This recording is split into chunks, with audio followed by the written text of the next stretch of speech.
السلام عليكم ورحمة الله وبركاته.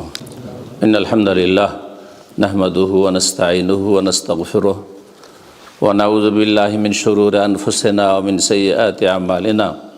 من يهده الله فلا مضل له ومن يضلل فلا هادي له.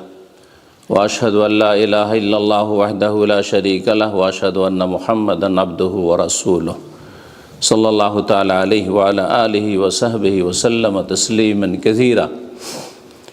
يا أيها الذين آمنوا اتقوا الله حق تقاته ولا تموتن إلا وأنتم مسلمون.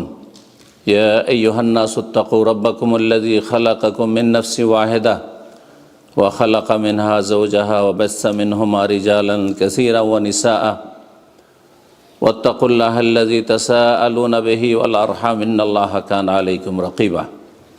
يا أيها الذين آمنوا اتقوا الله وقولوا قولا سديدا يصلح لكم أعمالكم ويغفر لكم ذنوبكم ومن يطع الله ورسوله فقد فاز فوزا عظيما. أما بعد فإن خير الحديث كتاب الله وخير الهدي هدي محمد صلى الله عليه وسلم وشر الأمور محدثاتها وكل محدثة بدعة وكل بدعة ضلالة وكل ضلالة في النار. أعوذ بالله من الشيطان الرجيم. يا أيها الناس كلوا مما في الأرض حلالا طيبا ولا تتبعوا خطوات الشيطان إنه لكم عدو مبين. رب اشرح لي صدري ويسر لي أمري واحلل عقدة من لساني يفقهوا قولي. সম্মানিত দিনী ভাতৃমণ্ডলী, পর্দার আড়ালের মা এবং বোনেরা, প্রথমে আল্লাহ রাব্বুল আলামিনের অশেষ শুকরিয়া আদায় করছি, যিনি এই মসজিদের তৌহিদে আবার দ্বিতীয়বারের মতো পৌঁছার তৌফিক দান করেছেন এবং এখানে দু চারটি কথা আপনাদের সামনে কোরআন সুন্নাহ থেকে পেশ করার সুযোগ করে দিয়েছেন। রব্বুল আলামিন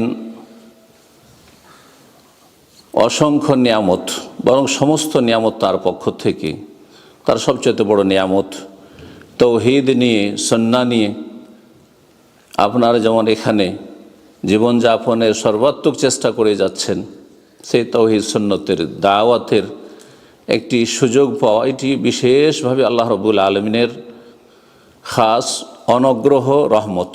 তার ওপর বলি আলহামদুলিল্লাহ।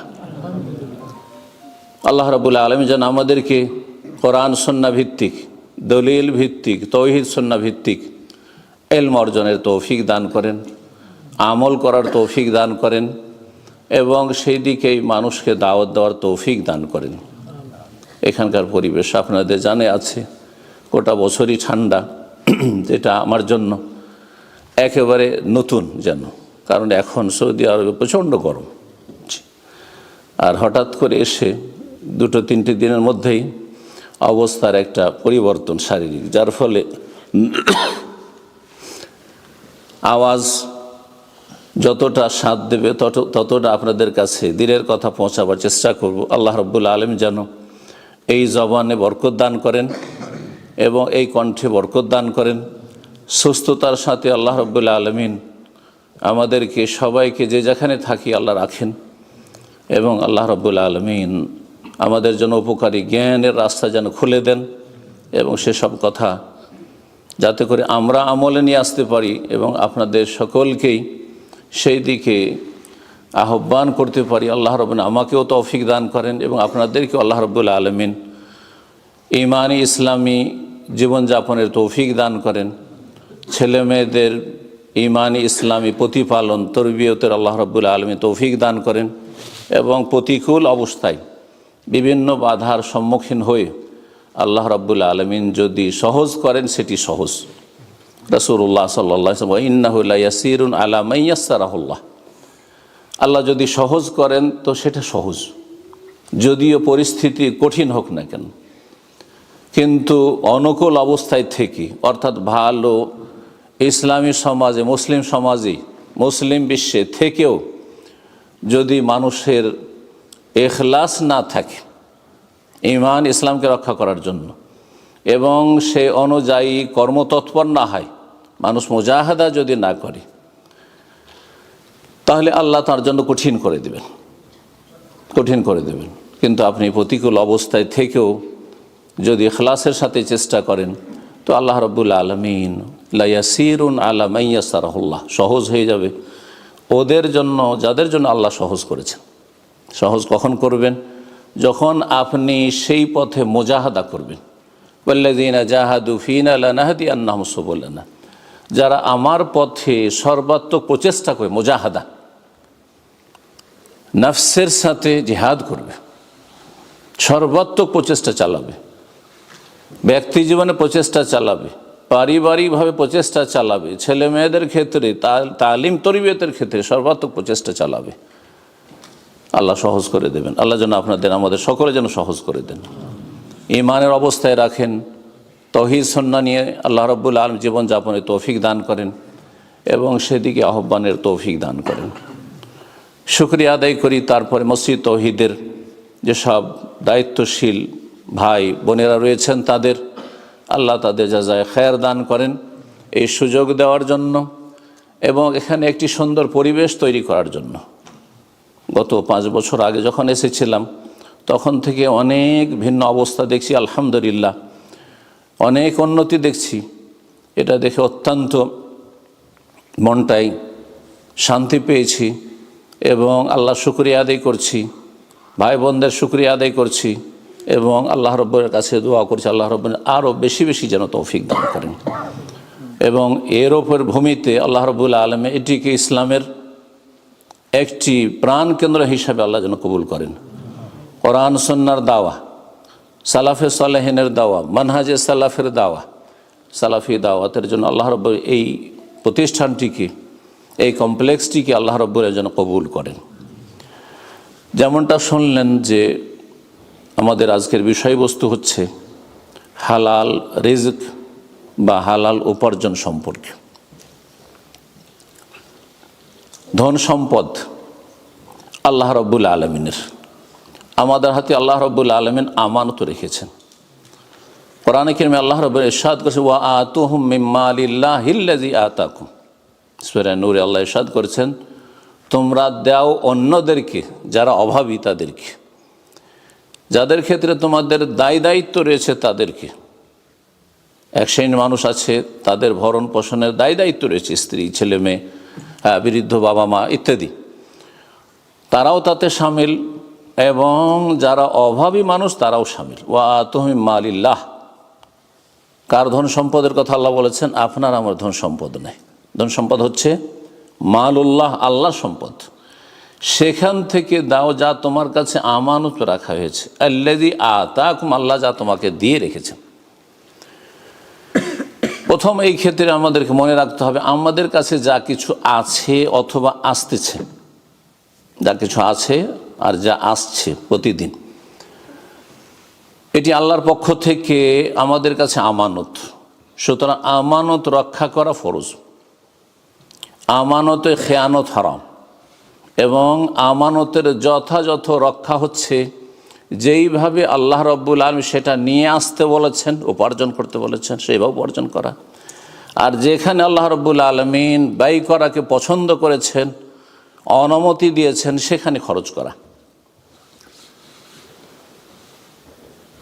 আল্লাহ রাব্বুল আলামিন এই রুজির বিষয়টি যা আমরা পানাহার করছি অথবা আমরা ব্যবহার করছি, সেটা খাদ্যের আকারে হোক, পানীয়র আকারে হোক, লেবাস পোশাকের আকারে হোক অথবা অন্যান্য খরচ খরচা হোক না কেন, এসবগুলি রুজিকে সামিল। যদিও রুজি শব্দটির আরবি হচ্ছে রিজক, আর রিজক মানে শুধু টাকা পয়সা নয়। আরবি ভাষায় রিজক মানে শুধু টাকা পয়সা ধন সম্পদ নয়, রিজক মানে হচ্ছে প্রতিটি মানুষের অংশ, আল হাজ্জু ওয়ান নসিব।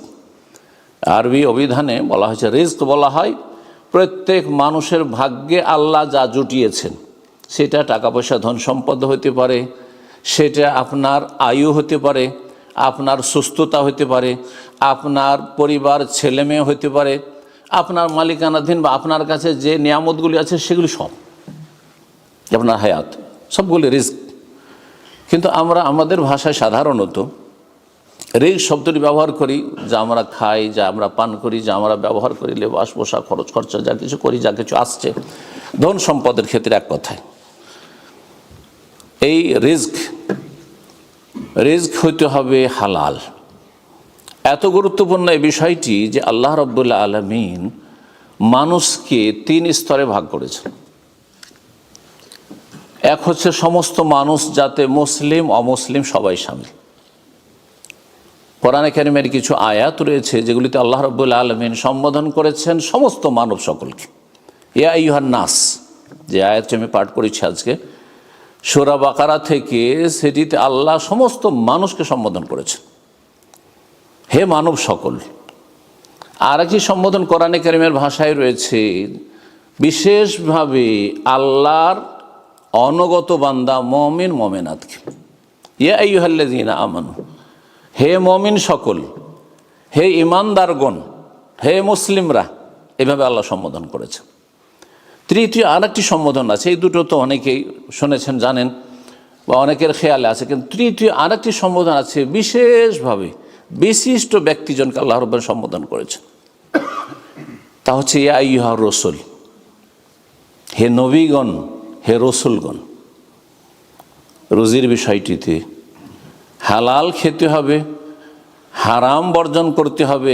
এক একটি পয়সা, এক একটা আপনার খাদ্যদ্রব্য, এক একটি দানা, এক একটি ভাত, এক একটি অংশ আপনার রিজিকের, এক একটি পোশাক এবং তাতে যা কিছু আপনি খরচ করেছেন, সেটা হালাল উপায়ে আসতে হবে, হালাল সম্পদ হইতে হবে, হালাল পয়সা থেকে হইতে হবে এবং হারাম থেকে পুরোপুরি বাঁচতে হবে। না হলে এর পরিণাম দুনিয়ায় এবং আখেরাতে খুব ভয়াবহ। দুনিয়াতেও পরিণাম খারাপ, কোনো শান্তি নেই। হারাম পয়সা, যারা ধনকুব, কোনো শান্তিতে নেই। যারা বিভিন্ন রকমভাবে যত রকমের অন্যায় হতে পারে তাদের দ্বারা সম্ভব, পয়সা আসলেই হইল, যারা এইভাবে উপার্জন করেছে তাদের জীবনে কোনো শান্তি নেই। এটা হচ্ছে পার্থিব আযাব। আল্লাহ রাব্বুল আযাব হচ্ছে 2 রকমের।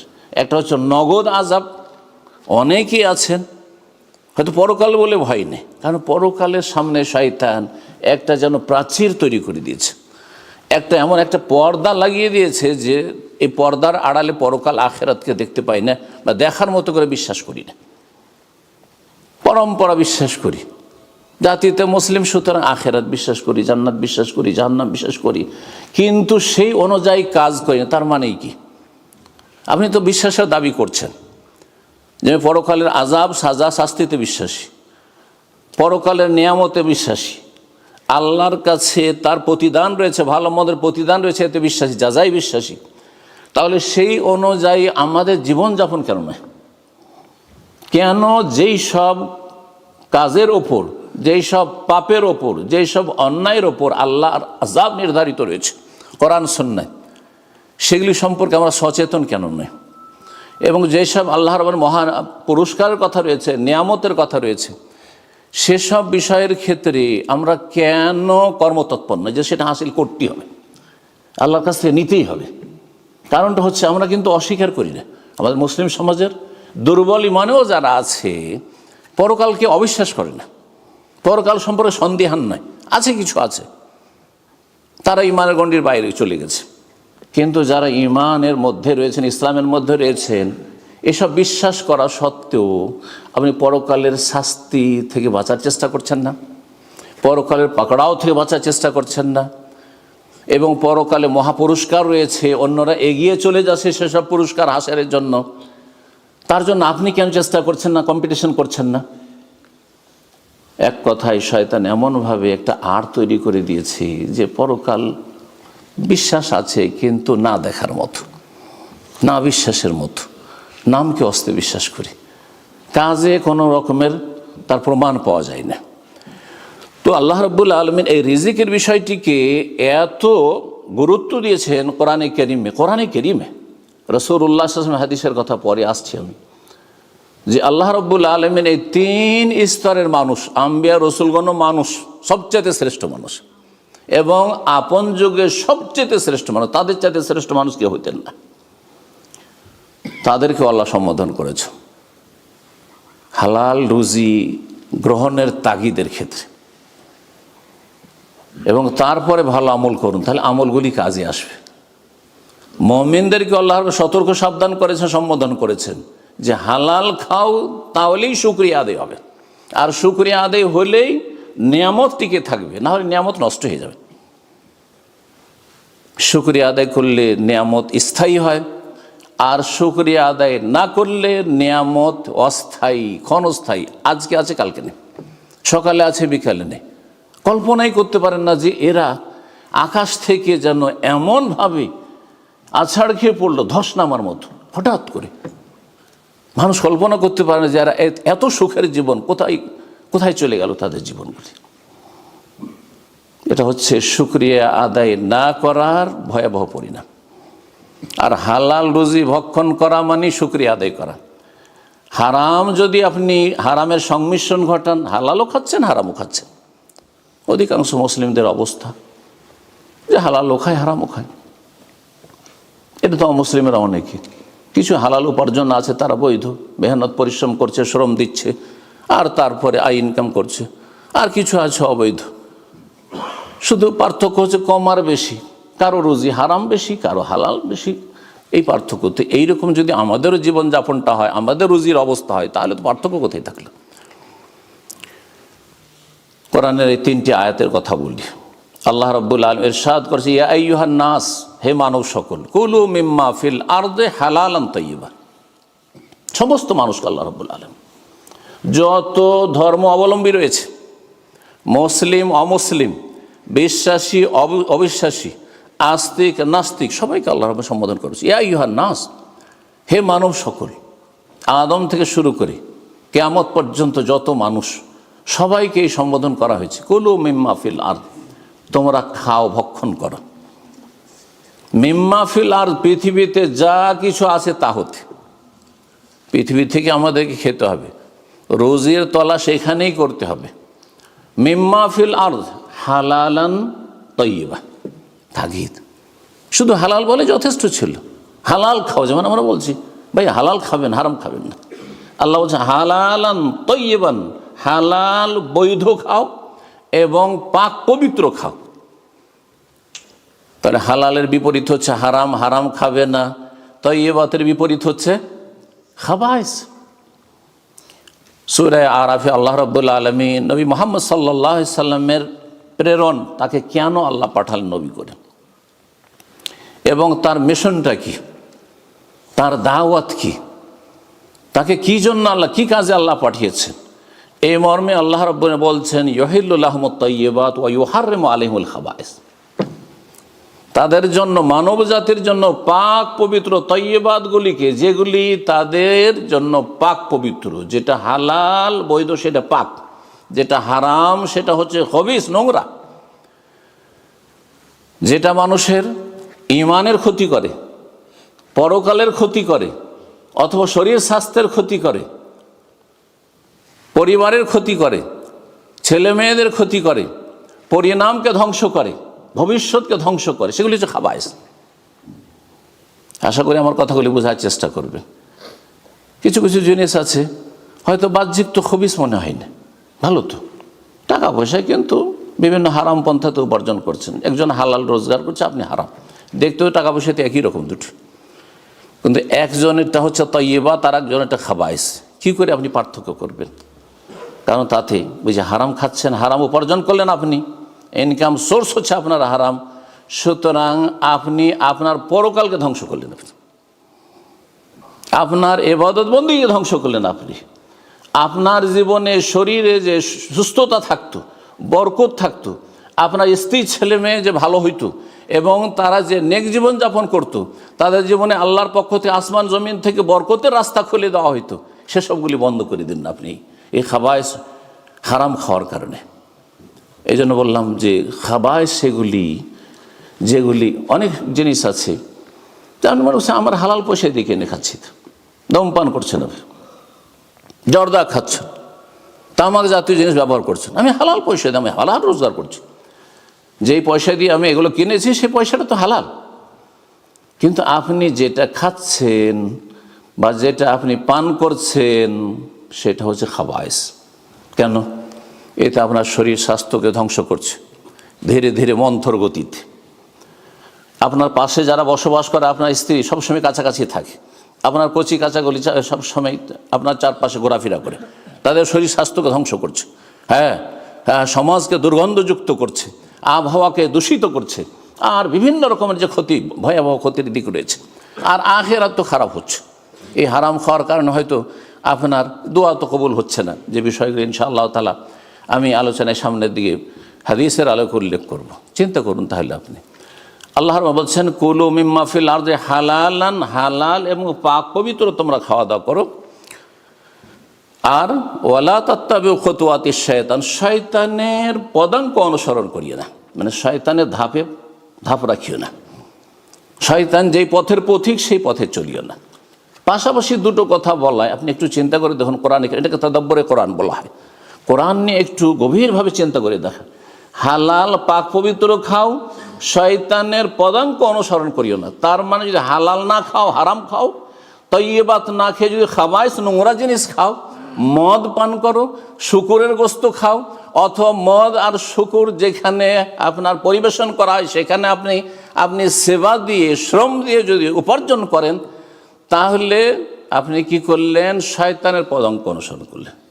বেলা তাত্ত্বিক হতো আছে শয়তান। যখন হালাল খেলেন না, যখনই আপনি পাক পবিত্র খেলেন না, তখন আপনি শয়তানের অনুসারী হয়ে গেলেন। কোরআনের ভাষায় আল্লাহ বলছেন ওয়ালা তাত্তাবিউ খুতুওয়াতিশ শায়তান। আর শয়তানের পেছনে পেছনে চললে, ইত্তিবা মানে কি? ফলো করা। শয়তানের পেছনে পেছনে চললে যত বেশি সময় নিয়ে আর যত বেশি দ্রুত শয়তানের পেছনে ছুটবে, তত বেশি জান্নাত থেকে দূরে হয়ে যাবে, তত বেশি জাহান্নাম থেকে কাছাকাছি হয়ে যাবে। সেটা চিন্তা করুন। তত বেশি আল্লাহ থেকে দূরে হয়ে যাবে, তত বেশি শয়তানের কাছাকাছি হয়ে যাবে। কারণ শয়তানকে ফলো করছেন, শুধু শয়তানের কাছাকাছি হবেন আপনি, আল্লাহ থেকে আপনি দূরে হয়ে যাবেন। বাঈদুম মিনাল্লাহ করিবুম মিনাশ শায়তান হয়ে যাবেন আপনি। ওয়ালা তাত্তাবিউ খুতুওয়াতিশ শায়তান। কেন? শয়তান কখনো আদম সন্তান কল্যাণ চায়নি, চাইবে না, দুশমন। ইন্নাহু লাকুম আদুউন, শয়তান হচ্ছে প্রকাশ্য দুশমন। আল্লাহ রাব্বুল আলামিন শত্রু সম্পর্কে স্পষ্ট ভাষায় শুধু দুশমন বলছেন না, মুবিন, ক্লিয়ার দুশমন, যাকে চেনা যায়। আর দুনিয়াতে যদি মানুষ দুশমন থাকে বা জিন দুশমন থাকে, তো জিন দেখতে পান না যে অনেক দুশমন জিন আছে আপনার বাড়ির আশেপাশে, অথবা আপনার ঘরে অবস্থান করছে, ছেলে মেয়েদের ক্ষতির চেষ্টা করছেন, আপনার ক্ষতি করার চেষ্টা করছে, দেখতে পাচ্ছেন না। তাহলে প্রকাশ্য দুশমন নয়। আল ওয়াসওয়াস আল খান্নাস, আত্মগোপনকারী। মানুষ দুশমন দুই রকম আছে। কিছু প্রকাশ্য দুশমন জানা আছে যে এরা আমার শত্রু, এরা আমাদের শত্রু, সুতরাং এদের কাছ থেকে কখনো কল্যাণ আশা করা যায় না। যদি জানা থাকে যে প্রকাশ্য শত্রু, তাহলে আগে থেকে কিন্তু সতর্ক, সাবধান, কখনো ক্ষতি হতে দেবেন না, ও ধারে কাছে যাবেন না, অনেক দূর দিয়ে চলে যাবেন, ও দূরে থাকার চেষ্টা করবেন।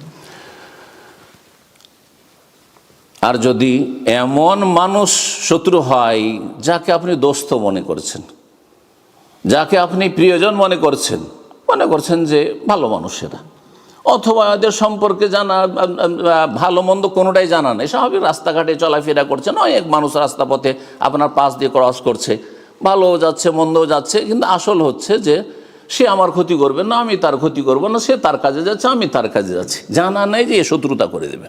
তাহলে অনেক সময় ক্ষতির সম্মুখীন হতে পারে। তাহলে যেখানে আপনার শত্রু কিছু জানা আছে, প্রকাশ্য কিছু জানা নেই, সেখানেও ক্ষতির আশঙ্কা রয়েছে। তাহলে যেখানে আল্লাহ স্পষ্ট করে দিয়েছেন যে শয়তান মানেই তোমার প্রকাশ্য শত্রু।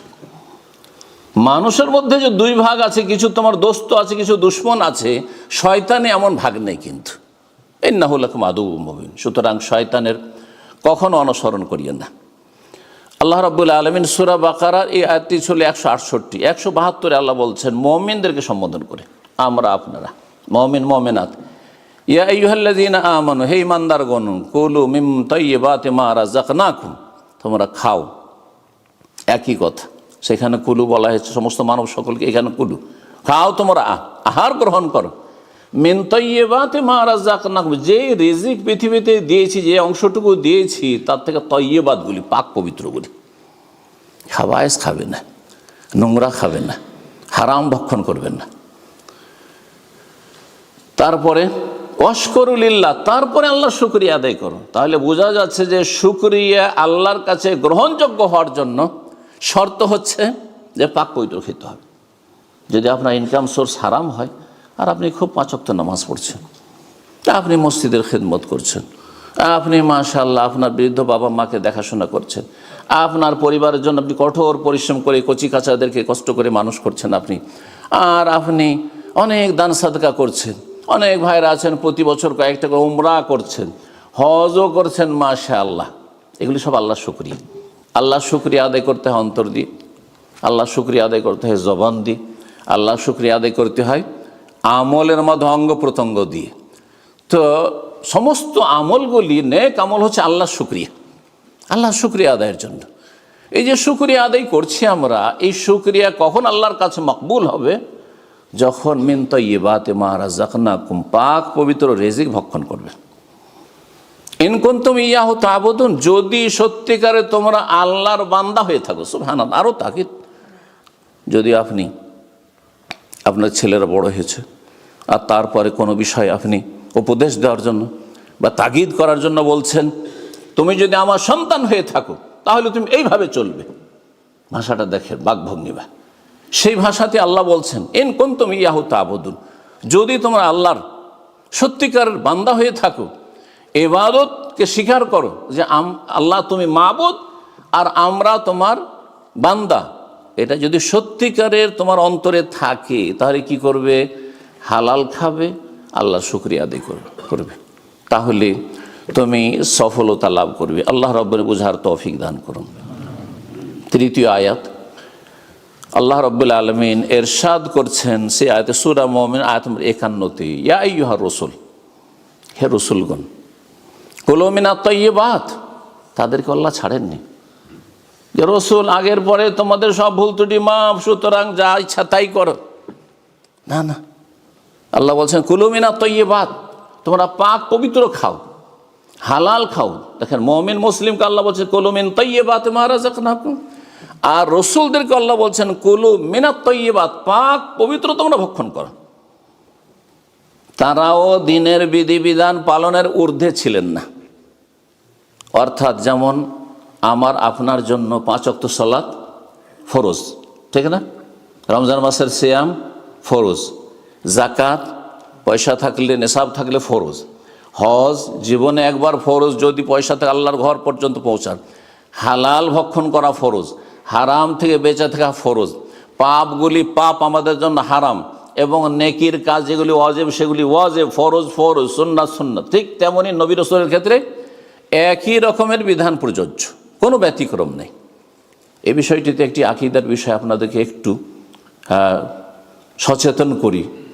আমাদের সমাজে সুফিইজমে যা শিখিয়েছে তা হচ্ছে যে আল্লাহর রাস্তায় মুজাহাদা করতে করতে করতে করতে যারা সুফি সাধক, তারা এমন একটা স্টেজে পৌঁছে যায়, এমন একটা হাই লেভেলে গিয়ে পৌঁছে যায় যে সেখানে গেলে, সেখানে পৌঁছে যাওয়ার পরে আর শরীয়তের তাকালিফ, দায়িত্ব তাদের উপর থাকে না, তখন সব তাদের জন্য মাফ হয়ে যায়। তাদের জন্য আর 5 ওয়াক্ত নামাজ ফরজ থাকে না। হ্যাঁ, এই জন্য তারা নামাজ টামাজ পড়ে না, গাঁজা খায়, কারণ গাঁজা খাওয়া তাদের জন্য হারাম না, আমার জন্য আপনার জন্য, ওদের জন্য হারাম না, বুঝতে পারছেন? হ্যাঁ, ওদের জন্য ফরজ গোসল টুসুল নেই, আপনার আমার জন্য ফরজ গোসল আছে। হ্যাঁ, ওদের জন্য জুমা জামাত নেই, যার ফলে নামাজ নেই, দিন নেই, কিচ্ছু নেই, জটা বেঁধে আছে, না পাক হয়ে আছে, নোংরা হয়ে আছে, ময়লা আবর্জনায় ভরে আছে। কারণ তারা কি হয়েছে? ফানাফিল্লাহ হয়ে গেছে। ফানাফিল্লাহ বুঝেন তো? ফানাফিল্লাহ মানে আল্লাহ গিয়ে একাকার হয়ে গেছে, বিলীন হয়ে গেছে। নাউজুবিল্লাহ। সেটা যদি কারো জন্য সম্ভব হইতো তো সর্বপ্রথম এই চান্স কে পেতেন? আপনার ইমানের পরীক্ষা। কোন মানুষ সবচেয়ে শ্রেষ্ঠ মানুষ আপনার কাছে? সাইয়্যিদুল মুরসালিন খাতামুন নবীন মুহাম্মদুর রাসূলুল্লাহ সাল্লাল্লাহু আলাইহি সাল্লাম। তার 5 ওয়াক্ত নামাজে কোনো ছিল, ডিসকাউন্ট ছিল যে এখনো পড়তে হবে না, আর লাগবে না? হ্যাঁ, যুক্তিতে মুক্তি খুঁজেছেন। তাদের যুক্তি কি জানেন? তাদের যুক্তি হচ্ছে যে আছেন এখন আপনারা এখানে হাইড ম্যানচেস্টারে আছেন, যাবেন মক্কা, তাই না? তাহলে কি লাগবে? ফ্লাইটের টিকিট লাগবে, ফ্লাইটে বসতে হবে, ঠিক না? আর তারপরে গিয়ে জিদ্দা ল্যান্ড করতে হবে, তারপরে সেখান থেকে আপনাকে কোনো একটা কিছু নিতে হবে, সেখান থেকে আপনি ট্রেনে যান আর আপনি ট্যাক্সিতে যান, যাতেই যান না কেন, তারপরে মক্কা পৌঁছিবেন। কিন্তু মক্কায় যখন আপনি হারামের গেটে আল্লাহর ঘরে অলরেডি পৌঁছে গেছেন, তখন কি আর বাস ট্রেন কিছু লাগবে না? প্লেনের টিকিট লাগবে? বুঝছেন না? বুঝছেন না? তখন যদি কেউ বলে যে এখন একটা ফ্লাইটের টিকিট লাগবে কারণ আমাকে মক্কা পৌঁছিতে হবে, আল্লাহর ঘর পৌঁছিতে হবে, তো পাগল বলবেন না? দেখেন, পাগল বানিয়ে দিল। হ্যাঁ, কোরআন সুন্নাহর অনুসারীদেরকে যুক্তি দিয়ে, ইবলিশি যুক্তি দিয়ে পাগল বানিয়ে দিল। বুঝতে পেরেছেন কথা? বলছি এরা রিয়াজত করতে করতে করতে, মুজাহাদা করতে করতে আল্লাহর রাস্তায় এমন মেহনত পরিশ্রম করেছে যে এরা আল্লাহ পর্যন্ত পৌঁছে গেছে। যেমন আপনি কাবা ঘরে পৌঁছে গেছেন, তারপরে যেমন আপনার বাস ট্রেন কিছুই লাগবে না, কোনো কমিউনিকেশন লাগবে না, সোজা ঢুকিয়ে তো পড়েছেন অলরেডি। হ্যাঁ, মানে কাবা ঘরে আপনি ফানা হয়ে গেছেন। ঠিক তেমনি এরা আল্লাহ যখন ফানায় বিলীন হয়ে গেছে, তাহলে আবার এদের জন্য নামাজ রোজা কি প্রয়োজন? নামাজ রোজা হচ্ছে বাস ট্রেন ফ্লাইটের টিকিট ওই রকম। বুঝতে পেরেছেন কিভাবে মানুষ শয়তান, জিন শয়তান জাহান্নামে নিয়ে যায়? জি, এইরকম যুক্তি কিয়াস তো পেশ করেছিল ইবলিস। ইবলিস যে সেজদা করেনি আদমকে, তো সেও তো যুক্তি পেশ করেছিল, কিন্তু যুক্তিতে মুক্তি হয়েছে না মালাউন হয়ে গেছে? ওয়াইন্না আলাইকা লানাতি ইলা ইয়াউমিদ্দিন, কিয়ামত পর্যন্ত তোমার লানত। এই জন্য আমলের আগে আকীদা কিবলার মতো সেটা সংশোধন করতে হবে, যেন এই রকমের কোনো ভ্রান্ত কুফরি আকীদা না থাকে। না হলে আপনার নামাজ রোজা আর এই হালাল লুজির এত আলোচনা, আর হালে একটা পয়সার হিসাব করছেন, একটা পয়সা হারাম খাচ্ছেন না, একটা পয়সা হারাম জায়গায় খরচ করছেন না, কোনো কিছু কাজে আসবে না, কোনো কিছু কাজে আসবে না। ওয়াল্লাযীনা কাফারু আমালুহুম কাসারাব, কাফেরদের আমলগুলি কিয়ামতের দিনে মরিচিকার মতো, ওই বালির চরে চিকচিক করে দুপুরবেলা, সেই বালিগুলি মনে হয় যে পানি আসলে, তাই না? কিন্তু আসলে পানি নয়, সেগুলো কি বালির চর পড়ে আছে। ঠিক তেমনি হাসরের মাঠে কিছুই পাওয়া যাবে না। বলছিলাম আল্লাহ রাব্বুল ইরশাদ করছেন সমস্ত রসুলকে সম্বোধন করি, ইয়া আইয়ুহা রাসূল কুলু মিনাত তাইয়্যিবাতি ওয়া'মালু সালিহা। মুমিনদেরকে শুকরিয়া আদায় করতে বললেন হালাল খেয়ে, আর নবী রসুলকে বলছেন যে কুলু মিনাত তাইয়্যিবাত, হালাল খাও এবং নেক আমল করো, তাহলে নেক আমল হবে। হারাম খাবে আর হজ করবে, উমরা করবে, নামাজ পড়বে, এসব কাজ হবে না। একদিকে জান্নাতে যাওয়ার কাজ করছো, আরেকদিকে জাহান্নামে যাওয়ার কাজ করছো, সেখানে গিয়ে কিন্তু জান্নাতে যেতে বাধাগ্রস্ত হয়ে যাবে। এই যে দুটো আয়াত, একটি আয়াতে ইমানদারদেরকে আল্লাহ সম্বোধন করেছে, আর একটি আয়াতে রসুলগণকে সম্বোধন করেছে। এই আয়াত সম্পর্কে নবী সাল্লাল্লাহু আলাইহি ওয়াসাল্লাম একটি প্রসিদ্ধ হাদিস রয়েছে, সহিহ মুসলিমের হাদিস। বলছেন রাসূলুল্লাহ সাল্লাল্লাহু আলাইহি ওয়াসাল্লাম, আইয়ুহান নাস, হে মানব সকল, সমস্ত মানুষকে সম্বোধন করছে রাসূলুল্লাহ সাল্লাল্লাহু আলাইহি ওয়াসাল্লাম। আইয়ুহান নাস ইন্নাল্লাহা তাইয়্যিবুন লা ইয়াকবালু ইল্লা তাইয়্যিবান। আল্লাহ হচ্ছেন পাক পবিত্র, আল্লাহ পাক পবিত্র, সুতরাং তিনি পাক পবিত্র ছাড়া অন্য কিছু কবুল করবেন না। তুমি হারাম রোজগার করবে, হারাম ইনকাম করবে, আর সেটা খেয়ে দিয়ে তুমি আল্লাহর কাছে দোয়া করবে, আল্লাহ কবুল করবেন না। হজ করবে হারাম পয়সা দিয়ে, আল্লাহ কবুল করবেন না। উমরা করবে হারাম পয়সা দিয়ে, আল্লাহ কবুল করবেন না। দান সাদকা করবে হারাম পয়সা দিয়ে, যাকাত দিবে হারাম পয়সা থেকে, হারাম দিয়ে আল্লাহর নৈকট্য অর্জন হয় না। মনে রাখবেন, আমাদের কাজই হচ্ছে, আমাদেরকে আল্লাহ সৃষ্টি করেছেন আল্লাহর কাছাকাছি হওয়ার জন্য। আইয়ুহুম আকরাবু, কে কত বেশি আল্লাহর কাছাকাছি হইতে পারে। ওয়া ইয়ারজুনা রাহমাতাহু ওয়া ইয়াখাফুনা আযাবা, কে কত বেশি আল্লাহর রহমতের আশাবাদী হইতে পারে, কে কত বেশি আল্লাহর আযাবকে ভয় করতে পারে। এই হচ্ছে কম্পিটিশন মুসলিম জীবন। সবাই কিন্তু আল্লাহর দিকে আমরা দৌড় দিই, ফাফিরু ইলাল্লাহ, আল্লাহর দিকে দৌড় দিচ্ছি। সুতরাং আল্লাহর দিকে যখন দৌড় দেবেন, হালাল খেয়ে দৌড় দিতে হবে, হালাল উপার্জন করে দৌড় দিতে হবে, হালাল পোশাক পরে দৌড় দিতে হবে। হ্যাঁ, হালাল পয়সার বাড়িঘরে বসবাস করে আল্লাহর দিকে দৌড় দিতে হবে, তাহলে আল্লাহর কুরবত হাসিল হবে, আল্লাহর সান্নিধ্য অর্জন হবে। তো বলছেন রাসূলুল্লাহ সাল্লাল্লাহু আলাইহি ওয়াসাল্লাম, ইন্নাল্লাহা তাইয়্যিবুন লা ইয়াকবালু ইল্লা তাইয়্যিবান ওয়া ইন্নাল্লাহা আমারাল মুমিন বিমা আমারা বিহিল মুরসালিন। আর আল্লাহ রাব্বুল আলামিন মুমিনদেরকে যেই অ্যাড্রেস করেছেন, সম্বোধন করেছেন, সেটাই অ্যাড্রেস করেছেন, সম্বোধন করেছেন রসুলগণকে কোনো পার্থক্য করেননি যে নবী রসুল মানে তোমাদের সাত খুন মাফ, তোমার যা ইচ্ছা তাই কর না, একই রকমের হুকুম আল্লাহ করেছে। ওয়াইন্নাল্লাহ আমারাল মুমিনিনা বিমা আমারা বিহিল মুরসালিন ফাকালা ইয়া আইয়ুহাল্লাযিনা আমানু কুলু মিন তাইয়্যিবাতি মা রাযাকনাকুম ইয়া আইয়ুহার রাসূলু কুলু মিনাত তাইয়্যিবাতি ওয়া আমালু সালিহান ইন্নী বিমা তা'মালুনা আলিম। তোমরা যা কিছু করছো আমি কিন্তু জানছি। আল্লাহ নবীদেরকে আল্লাহ বলছেন, এটা মনে করিও না যে আমি জানছি না, বা কিছু লুকিয়ে রেখে দেবে, গোপন রেখে দেবে, কিছু হাইড করে দেবে না। ইন্নী বিমা তা'মালুনা আলিম, যা কিছু হালাল উপার্জন না হারাম উপার্জন মানুষ থেকে লুকিয়ে রাখা যায়, হ্যাঁ, কিন্তু রব থেকে লুকিয়ে রাখা যায় না।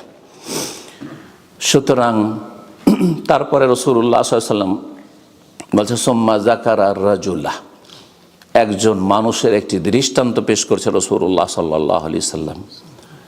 ইউতিলুস সাফার, সে দীর্ঘ সময় ধরে সফর, অনেক দূর পর্যন্ত সফর করে। কেন এই সফরের কথা বললেন? যে একজন মানুষ, যেই ব্যক্তি দোয়া কবুলের জন্য বেশ কিছু তার সহযোগী বিষয় রয়েছে, হ্যাঁ, দোয়া কবুলের জন্য তার চান্স, মেলাগুলো চান্স আছে, এতগুলি চান্স থাকা সত্ত্বেও শুধু একটি বাধার কারণে দোয়া কবুল হচ্ছে। বলছেন ইউতিলুস সাফার, ছোটো মোটো সফর নয় যে 25-50 কিলোমিটার সফর, হ্যাঁ, 2-4-10,000 মাইলের সফর, হ্যাঁ, 5,000 মাইলের সফর, ইউরোপ থেকে আপনার বাংলাদেশের সফর, ইত্যাদি ইত্যাদি, দূর দূরান্ত পর্যন্ত সফর করছে। আর মুসাফিরের দোয়া কবুল হয়, হাদিস আছে না, দাওয়াতুল মুসাফিরি লা তুরাদ্দু, রাসূলুল্লাহ হাদিস, মুসাফিরের দোয়া আল্লাহর কাছ থেকে রদ হয় না, আল্লাহ কবুল করেন। জি, এই জন্য সফরে বেশি বেশি দোয়া করার চেষ্টা করবেন, কিন্তু দোয়া কবুলে যেন বাধা না থাকে। মূল জায়গায় যদি বাধা থাকে তো সফর করেও কাজ হবে না, সফরে দোয়া করেও কাজ হবে না, আর কদরের রাতে দোয়া করেও কাজ হবে না, তাহাজ্জুদে দোয়া করেও কাজ হবে না, আজান একামতের মাঝখানে দোয়া করেও কাজ হবে না। এগুলি হচ্ছে দোয়া কবুলের চান্সের জায়গা, সময় অথবা স্থান বা অবস্থা। বলছেন যে আশআসা আকবার, আর তার চুলগুলি বিক্ষিপ্ত হয়ে আছে, এমন নয় যে চুল স্টাইল করে রেখেছে আর চুলের ভালো মেকআপ করে রেখেছে আর তার সুন্দর করে সিথি করে রেখেছে আর এক স্মার্ট হয়ে আছে যাতে করে অহংকার চলে আসে। উদ্দেশ্য হচ্ছে ধুলো ধূসরিত, আকবার ধুলো গোটা শরীরে ময়লা ধুলো ধূসরিত আছে, সাদা সেদ একজন গরিব মানুষের মতো হয়ে আছে, ফকিরের মতো হয়ে আছে, আর চুলগুলি বিক্ষিপ্ত আছে, কতদিন থেকে হয়তো চিরুনি করেনি আর চুলের কোনো যত্ন নেয়নি। এইরকম অবস্থায় থাকা মানে সেই ব্যক্তি হচ্ছে অহংকার মুক্ত। আর যে অহংকার মুক্ত থাকে তার দোয়া কবুলের চান্স আছে। ভিতরে যদি অহংকার কাজ করে, খুব দোয়া করছেন আল্লাহর কাছে, কিন্তু আপনার মধ্যে অহংকার আছে যে আমার আর্থিক সাপোর্টের জন্য আমার বিল্ডিং থেকে ভাড়া আসছে, আর আমার পার্মানেন্ট একটা ইনকাম সোর্স আছে, অথবা আমার অমুক অমুকের সাথে বড় বড় ব্যক্তির সাথে বড় বড় নেতাদের সাথে আমার সুসম্পর্ক আছে, যার ফলে কখনো বড় বড় পয়সা ধনকুপ আমার হাতের মুঠে, সুতরাং আমার কোনো অসুবিধা হবে না। আমার এই বড় বড় ছেলেরা এখন সবাই স্বাবলম্বী হয়ে গেছে, চাকরি বাকরি করছে, সুতরাং আমি বসে বসে খেতে পারবো। তা আল্লাহর উপরে ভরসার পরিপন্থী কথা বলে রাখছেন, আপনি গায়রুল্লাহর উপর আস্থা করেছেন, আপনার সম্পর্ক তাল্লুকুল কলবে গায়রির, এটি আর একটি শিরক, যেটা অনেক কোরআন সুন্নাহর অনুসারীরা কিন্তু এটা খেয়াল রাখেন না। আমি এই কথাটি এই জন্য তাকিদের সাথে বলবো যে আমরা মাজারের শিরক থেকে খুব সতর্ক করি, আর সতর্ক অনেকে মাশাআল্লাহ কোরআন সুন্নাহ অনুসারী হয়েছেন, মাজার সংক্রান্ত শিরকে যাবেন না, আপনি ওই মূর্তি পূজা শিরকে যাবেন না, কাফেরদের আপনি ওই সব পুজো পাঠ আর ওই সব উপাসনায় যাবেন না, আপনি ওগুলো থেকে অনেক দূরে, বেদাত থেকে অনেক দূরে। কিন্তু এদিকে দেখা যাচ্ছে যে আপনার কলব আল্লাহ তাআলা অন্যের সাথে সম্পৃক্ত হয়ে ঝুলে আছে, এটাকে বলা হয় তাআল্লুকুল কলবে গায়রিল্লাহ। না, দুনিয়ার কোনো মাধ্যম ওসিলার উপর কখনো আপনি আস্থা ভরসা করবেন না। যদি আপনার ভিতর হয়তো আপনি খুব দোয়া করছেন, বাহ্যিক দোয়া খুব সুন্দর দোয়া করছেন আল্লাহর কাছে, কিন্তু ভিতর আপনার মধ্যে একটা জিনিস কাজ করছে যে আমি যথেষ্ট ইনকাম করে, অনেক প্রপার্টি দেশে আছে, কিছুই যদি না থাকে সেটা দিয়ে চলে যাও, তাহলে গায়রুল্লাহর সাথে আপনার অন্তরে সম্পৃক্ততা, এটা একটা শিরক। এই শিরক অচেতনভাবে অনেকে শিরক করে ফেলছেন, আপনি কলবে আপনার শিরক লুকায়িত আছে। সুতরাং এই ক্ষেত্রে আরও বেশি কলবের ক্ষেত্রে যত্নবান হইতে হবে। কলবকে শিরক মুক্ত করতে হবে, হৃদয় যেন আল্লাহর সাথে সবসময় সম্পৃক্ত থাকে। লা হাওলা ওয়ালা কুওয়াতা ইল্লা বিল্লাহ মানে কি, আমার কোনো ক্ষমতা নেই, যা কিছু আছে এগুলো আল্লাহ নিয়ে নিতে পারেন, এগুলো আমার কাজে নাও আসতে পারে। জি, সব সময় আল্লাহ অভিমুখী হইতে হবে। তো আল্লাহ রাব্বুল যেন আমাদেরকে সত্যিকারের তৌহিদ সুন্নাহর অনুসারী হওয়ার তৌফিক দান করেন এবং সমস্ত রকমের শিরক, জাহেরি বাতেনি যত রকমের শিরক রয়েছে সমস্ত শিরক থেকে আর গায়রুল্লাহর উপর আস্থা ভরসা থেকে আল্লাহ রাব্বুল আমাদেরকে মুক্তি লাভের তৌফিক দান করেন। বলছে রাসূলুল্লাহ সাল্লাল্লাহু আলাইহি ওয়াসাল্লাম, এই লোক যেই লোকের দৃষ্টান্ত দিচ্ছেন সেই লোক লম্বা সফর করে আসছেন, চুলগুলি সব বিক্ষিপ্ত হয়ে আছে, শরীর ধুলো মেখে আছেন, অহংকার মুক্ত হয়ে আছে, আর হাত তুলে দোয়া করছে। যেই সব জায়গাগুলিতে নবী সাল্লাল্লাহু আলাইহি সাল্লামের বিশেষ কোনো দোয়া হেয়ানা নেই, ওই জায়গাগুলি নবী সাল্লাল্লাহু জীবনে এসেছে এমন নয়, যদি এসেছে নবী সাল্লাল্লাহু জীবনে আর তিনি সেই জায়গাগুলোতে হাত তুলে দোয়া করেননি, তাহলে আপনি দোয়া করতে পারবেন না, হাত তুলে করবেন না। এই ফর্মুলাটা জানেন, কারণ অনেকের সংশয় যে হাত তুলে দোয়া করলে তো দোয়া কবুল হওয়ার সম্ভাবনা বেশি, তো আমি ফরজ নামাজের পরে যদি হাত তুলে দোয়া করি তো অসুবিধাটা কি? তার উত্তর হচ্ছে যে নবী সাল্লাল্লাহু আলাইহি ওয়াসাল্লাম 5 ওয়াক্ত সালাত পড়েছেন, পড়েন নাই? সালাম ফিরে বসেছেন না?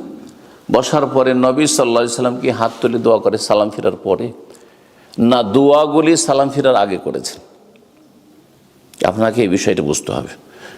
সালাম ফেরার আগের সময়টা হচ্ছে দোয়ার জায়গা, দোয়ার সময়, আর সালাম ফেরার সময় বা পরের সময়টা হচ্ছে জিকিরের সময়। এই দুটো বিষয় যদি বুঝে নেন যে সালাম ফেরার পরে জিকিরের ক্ষেত্র, এটা ফিল্ড, এটা দোয়ার জায়গা নয়। আর সালাম ফেরার আগের সময়টি হচ্ছে আত্তাহিয়াত দোয়া, দরুদও দোয়া, দরুদ আর আত্তাহিয়াত নবীর জন্য দোয়া, আর আল্লাহ নেক বান্দাদের জন্য দোয়া, আর তারপরে নিজের জন্য ওয়ালিয়াতাখাইয়ার মিনাল মাসআলাতি আজাবাহু ইলি, যা দোয়া আপনার পছন্দনীয়, দুনিয়া চান, আখেরাত চান, হালাল চান, ব্যাস এটা হচ্ছে দোয়ার জায়গা। তারপরে সেখানে শুধু একে একে যদি হয়তো মাঝে মধ্যে নাই করলেন, কিন্তু সেটা জায়েজ হয়তো একে একা কখনো কখনো আপনি সুন্নতের পরেও করলেন, কখনো তো নফলের পরে করলেন, এমনিও করলেন, যে কোনো সময়।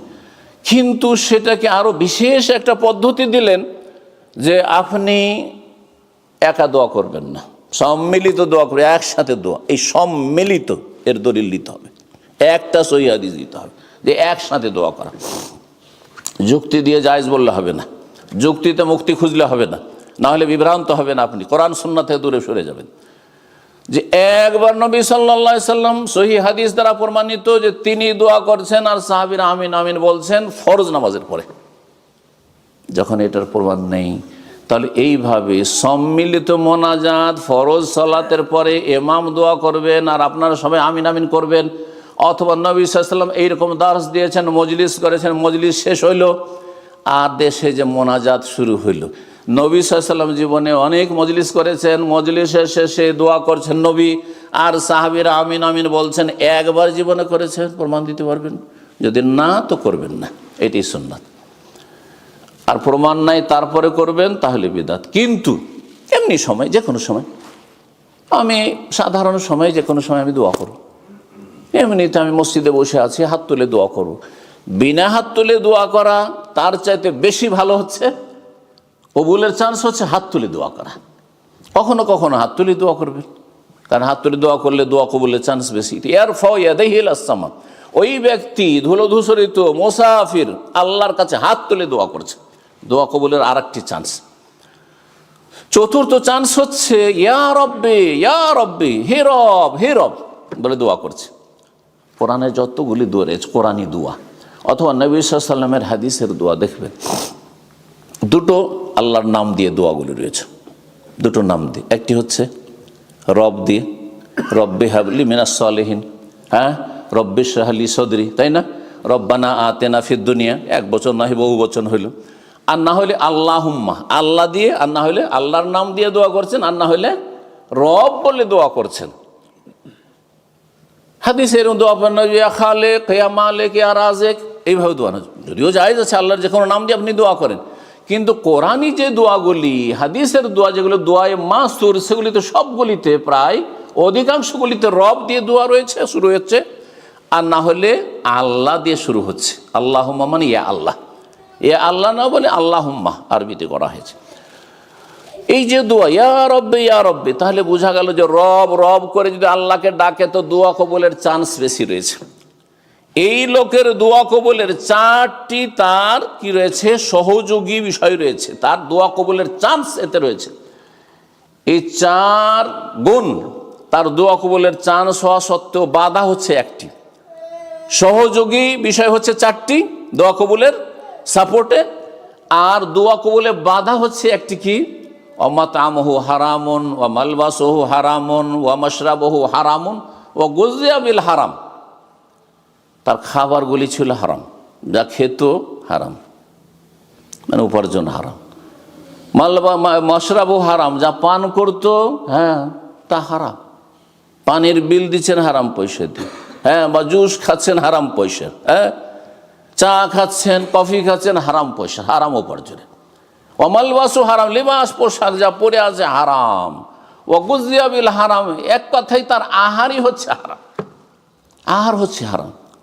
এই নয় যে কখন হয়তো একবার হয়তো কখনো হারাম কিছুটা হয়ে গেছে, না, সংশোধন করে নিয়েছে, সেটা ভিন্ন বিষয়, তওবার রাস্তা খোলা আছে। কিন্তু সে অহরহ হারাম উপার্জন করতে আছে, হারাম পোশাক পরতে আছে, আর হারাম পান করতে আছে, তার রোজি রোজগার হচ্ছে হারাম। ফান্না ইউস্তাজাবু লিযালিকা, রাসূলুল্লাহ বলছেন যে এই লোকের দোয়া কেমন করে বা কবুল হবে, কেমন করে বা কবুল হবে। তাহলে চিন্তা করুন, এই হাদিস স্পষ্ট প্রমাণ করে যে দোয়া কবুলে এতগুলি সহযোগী সাপোর্ট থাকা সত্ত্বেও তারপরে একটি বাধার কারণ নেই, যে রিজিক হারাম সেজন্য দোয়া কবুল হয়নি। আজকাল অধিকাংশ মানুষরা আল্লাহর কাছে দোয়া করছেন, মুসলিম নির্যাতিত ভাই বোনদের জন্য কত দোয়া করছে মুসলিম বিশ্ব, কিন্তু কোনো কাজ হচ্ছে না। মেলায় জায়গায় ভেজাল রয়েছে, তার মধ্যে গুরুত্বপূর্ণ ভেজাল হচ্ছে অধিকাংশ মুসলিমদের রিজিকে ভেজাল, রুজিতে ভেজাল রয়েছে, যার ফলে দোয়া কবুল হচ্ছে না। ব্যক্তি জীবনে দোয়া করছেন আপনার ছেলে মেয়েগুলো যাতে নেক হয়, আর সুখে শান্তিতে পারিবারিক শান্তি যাতে পান, স্ত্রীটা যেন মনের মতো হয়, স্বামী যেন মনের মতো হয়, খুব দোয়া করছেন, কিন্তু রিজিক হচ্ছে হারাম। ফান্না ইউস্তাজাবু লিযালিকা, এত দোয়া করছেন কিন্তু কি করে বা কবুল হবে। ছেলেমেয়েরা যখন ছোট ছিল, কচি কাঁচা ছিল, স্বেচ্ছায় মসজিদে দৌড় দিয়ে চলেছে অনেক ভাইদেরকে, শুধু এইখানে না, মুসলিম সমাজে যেখানে আমরা থাকছি সেখানেও দেখছি যে যতদিন পর্যন্ত বাচ্চারা দেখা যাচ্ছে নাবালক, ওই 5 বছর 6 বছর 7 বছর 10 বছর পর্যন্ত বাচ্চারা দৌড় দিয়ে মসজিদে, বাবার আগে মসজিদে, অনেক সময় বাবা নেই কিন্তু বাচ্চারা সব মসজিদে এসে হাজির। কিন্তু যেই সাবালক হলো, যখন আল্লাহ এই সব বাচ্চাদের ওপর সালাত ফরজ করে দিলেন, তখন আর এই বাচ্চাদেরকে খুঁজে পাওয়া যায় না, মসজিদে খুঁজে পাওয়া যায় না। যখন নাবালক ছিল কোরআন মুখস্থ করত, কোরআনের হালাকায় আসতো, আর ইসলামিক ক্লাসগুলি করত, আর তারপরে দেখা যাচ্ছে সাবালক হওয়ার পরে না এলেমের চর্চা, না কোরআন ছুঁয়ে দেখছে, না 5 ওয়াক্ত নামাজ পড়ছে, কোনো কিছু নেই। কারণটা কি? কারণটা হচ্ছে ওয়ামাতামহু হারাম, খাবার হারাম, এই বাচ্চাটা যা খেয়েছে, হ্যাঁ, আহার যা বাবা মা দিয়েছে তা হারাম, লেবাস পোশাক যা দিয়েছে তা হারাম, তার লালন পালন হয়েছে হারামের উপার্জন দিয়ে। ফান্না ইউস্তাজাবু লিযালিকা, দোয়া কবুল হয়নি, ছেলেমেয়েরা নেক হয়নি। আল্লাহ যেন বোঝার তৌফিক দান করেন এবং এই রকম ভয়াবহ পরিণামগুলিতে আল্লাহ বেঁচে থাকার তৌফিক দান করেন। এই ছিল সহিহ মুসলিমের হাদিস। আরেকটি হাদিস আপনাদেরকে বলি, কিয়ামতের দিনে হাশরের মাঠে 5টি প্রশ্ন আল্লাহ রাব্বুল করবেন। প্রশ্ন তো সব বিভিন্ন বিষয় হবে, কিন্তু 5টি নিয়ামত সম্পর্কে প্রশ্ন হবে। ওই হাদিসটিতে রয়েছে, তিরমিজির হাদিস, যেই হাদিসটি অনেকে হাসান বলেছেন, আর কেউ কেউ বিষয়টিতে হাদিসটির দুর্বলতার কথা বলেছেন, কিন্তু সেই হাদিসের সমর্থক বেশ কিছু দলিল রয়েছে। সুতরাং এই হাদিস আস্থা করা যেতে পারে। সে হাদিস কি রয়েছে, লান তাজুলা কাদামা আবদিন ইয়াউমাল কিয়ামা হাত্তা ইউসাল আন খামস, আল্লাহর সামনে দণ্ডায়মান হবে প্রতিটি মানুষ, আর অতক্ষণ পর্যন্ত আল্লাহর সামনে থেকে, আল্লাহর দরবার থেকে সরতে পারবে না যতক্ষণ পর্যন্ত 5টি নিয়ামত সম্পর্কে জিজ্ঞাসা না করা হবে। আন উমরিহি ফিমা আফনা, ওয়ান শাবাবিহি ফিমা আবলা, হ্যাঁ, ওয়ান ইলমিহি মাজা আমিলা ফি, ওয়ান মালিহি মিন আইনা ইকতাসাবাহু ওয়া ফিমা আনফাকাহু, ওয়ান উমরিহি, গোটা আয়ু সম্পর্কে, আপনার এজ পুরো 60 বছর 70 বছর দুনিয়াতে বেঁচে ছিলে, কি করেছিলে হিসাব দাও, আল্লাহ হিসাব নেবে। ওয়ান শাবাব, বিশেষ করে যৌবন, এই যে ইয়াংদের এই জীবনটা কীভাবে চলছে। কারণ এই যৌবনকালটা যদি নেক হয়ে যায়, যৌবনকালে যদি নিজেকে পাপ থেকে গুনাহ থেকে বাঁচিয়ে রাখতে পারি আপনার ছেলেমেয়েরা, তাহলে জানতে হবে যে সাকসেস। আর সেটা এই 14 বছর 15 বছর থেকে শুরু করে 25 পর্যন্ত একটা ছেলে মেয়ে যদি নেক থেকে যায় তো আশা করা যায় তার ক্ষেত্রে ইল্লা মাশাআল্লাহ ব্যতিক্রম হতে পারে। অধিকাংশ ক্ষেত্রে দেখা গেছে যে এই ছেলে মেয়ে আর বিভ্রান্ত হবে না, কারণ এটা ছিল আসল ফিতনার যুগ, আসল ছিল এখানে বিভ্রান্তির যুগ। এখানে শয়তান বড় চান্স নিয়েছে, কিন্তু শয়তান যখন এই সময়টা ব্যর্থ হয়েছে তার মানে আর চান্স পাবে না ইনশাআল্লাহ। ওয়ান শাবাব যৌবন কাল সম্পর্কে জিজ্ঞাসা করা, ফিমা বলো কোথায় সেটা ক্ষয় করেছিলি, ওয়ান এলমেহি আর এলেম সম্পর্কে জ্ঞান, ইসলাম সম্পর্কে কতটা নলেজ হাসিল করেছিলে, মাজা আমেলাফি কি আমল করে। প্রথম কথা এলেম ছিল কি ছিল না, ইসলামের রুকুন জানে না, ইমানের রুকুন জানে না, ইমানের খুঁটি কয়টি, ইসলামের খুঁটি কয়টি, আর তারপরে তৌহিদ কাকে বলে তাই জানে না, শিরক কাকে বলে তাই জানে না। যখন জানাই না যে এগুলো শিরক, হ্যাঁ তাহলে শিরক থেকে বাঁচবে কি করে, জানেই না যে এগুলি বিদাত তাহলে বিদাত থেকে বাঁচবে কি করে, জানেই না যে সব ফরজ তাহলে ফরজ আদায় করবে কি করে, জানে না যে সব হারাম তো হারাম থেকে বাঁচবে কি করে। জিজ্ঞাসা করা ওয়ান ইলমিহি, ইলম সম্পর্কে দিন সম্পর্কে কতটা নলেজ ছিল যা ফরজ করা হয়েছিল, মাজা আমেলাফি জানার পরে কতটা আমল করেছিল, ফরজ ওয়াজিব আদায় করেছিলে কিনা, হারাম নাজায়েজ থেকে বেঁচেছিলে কিনা।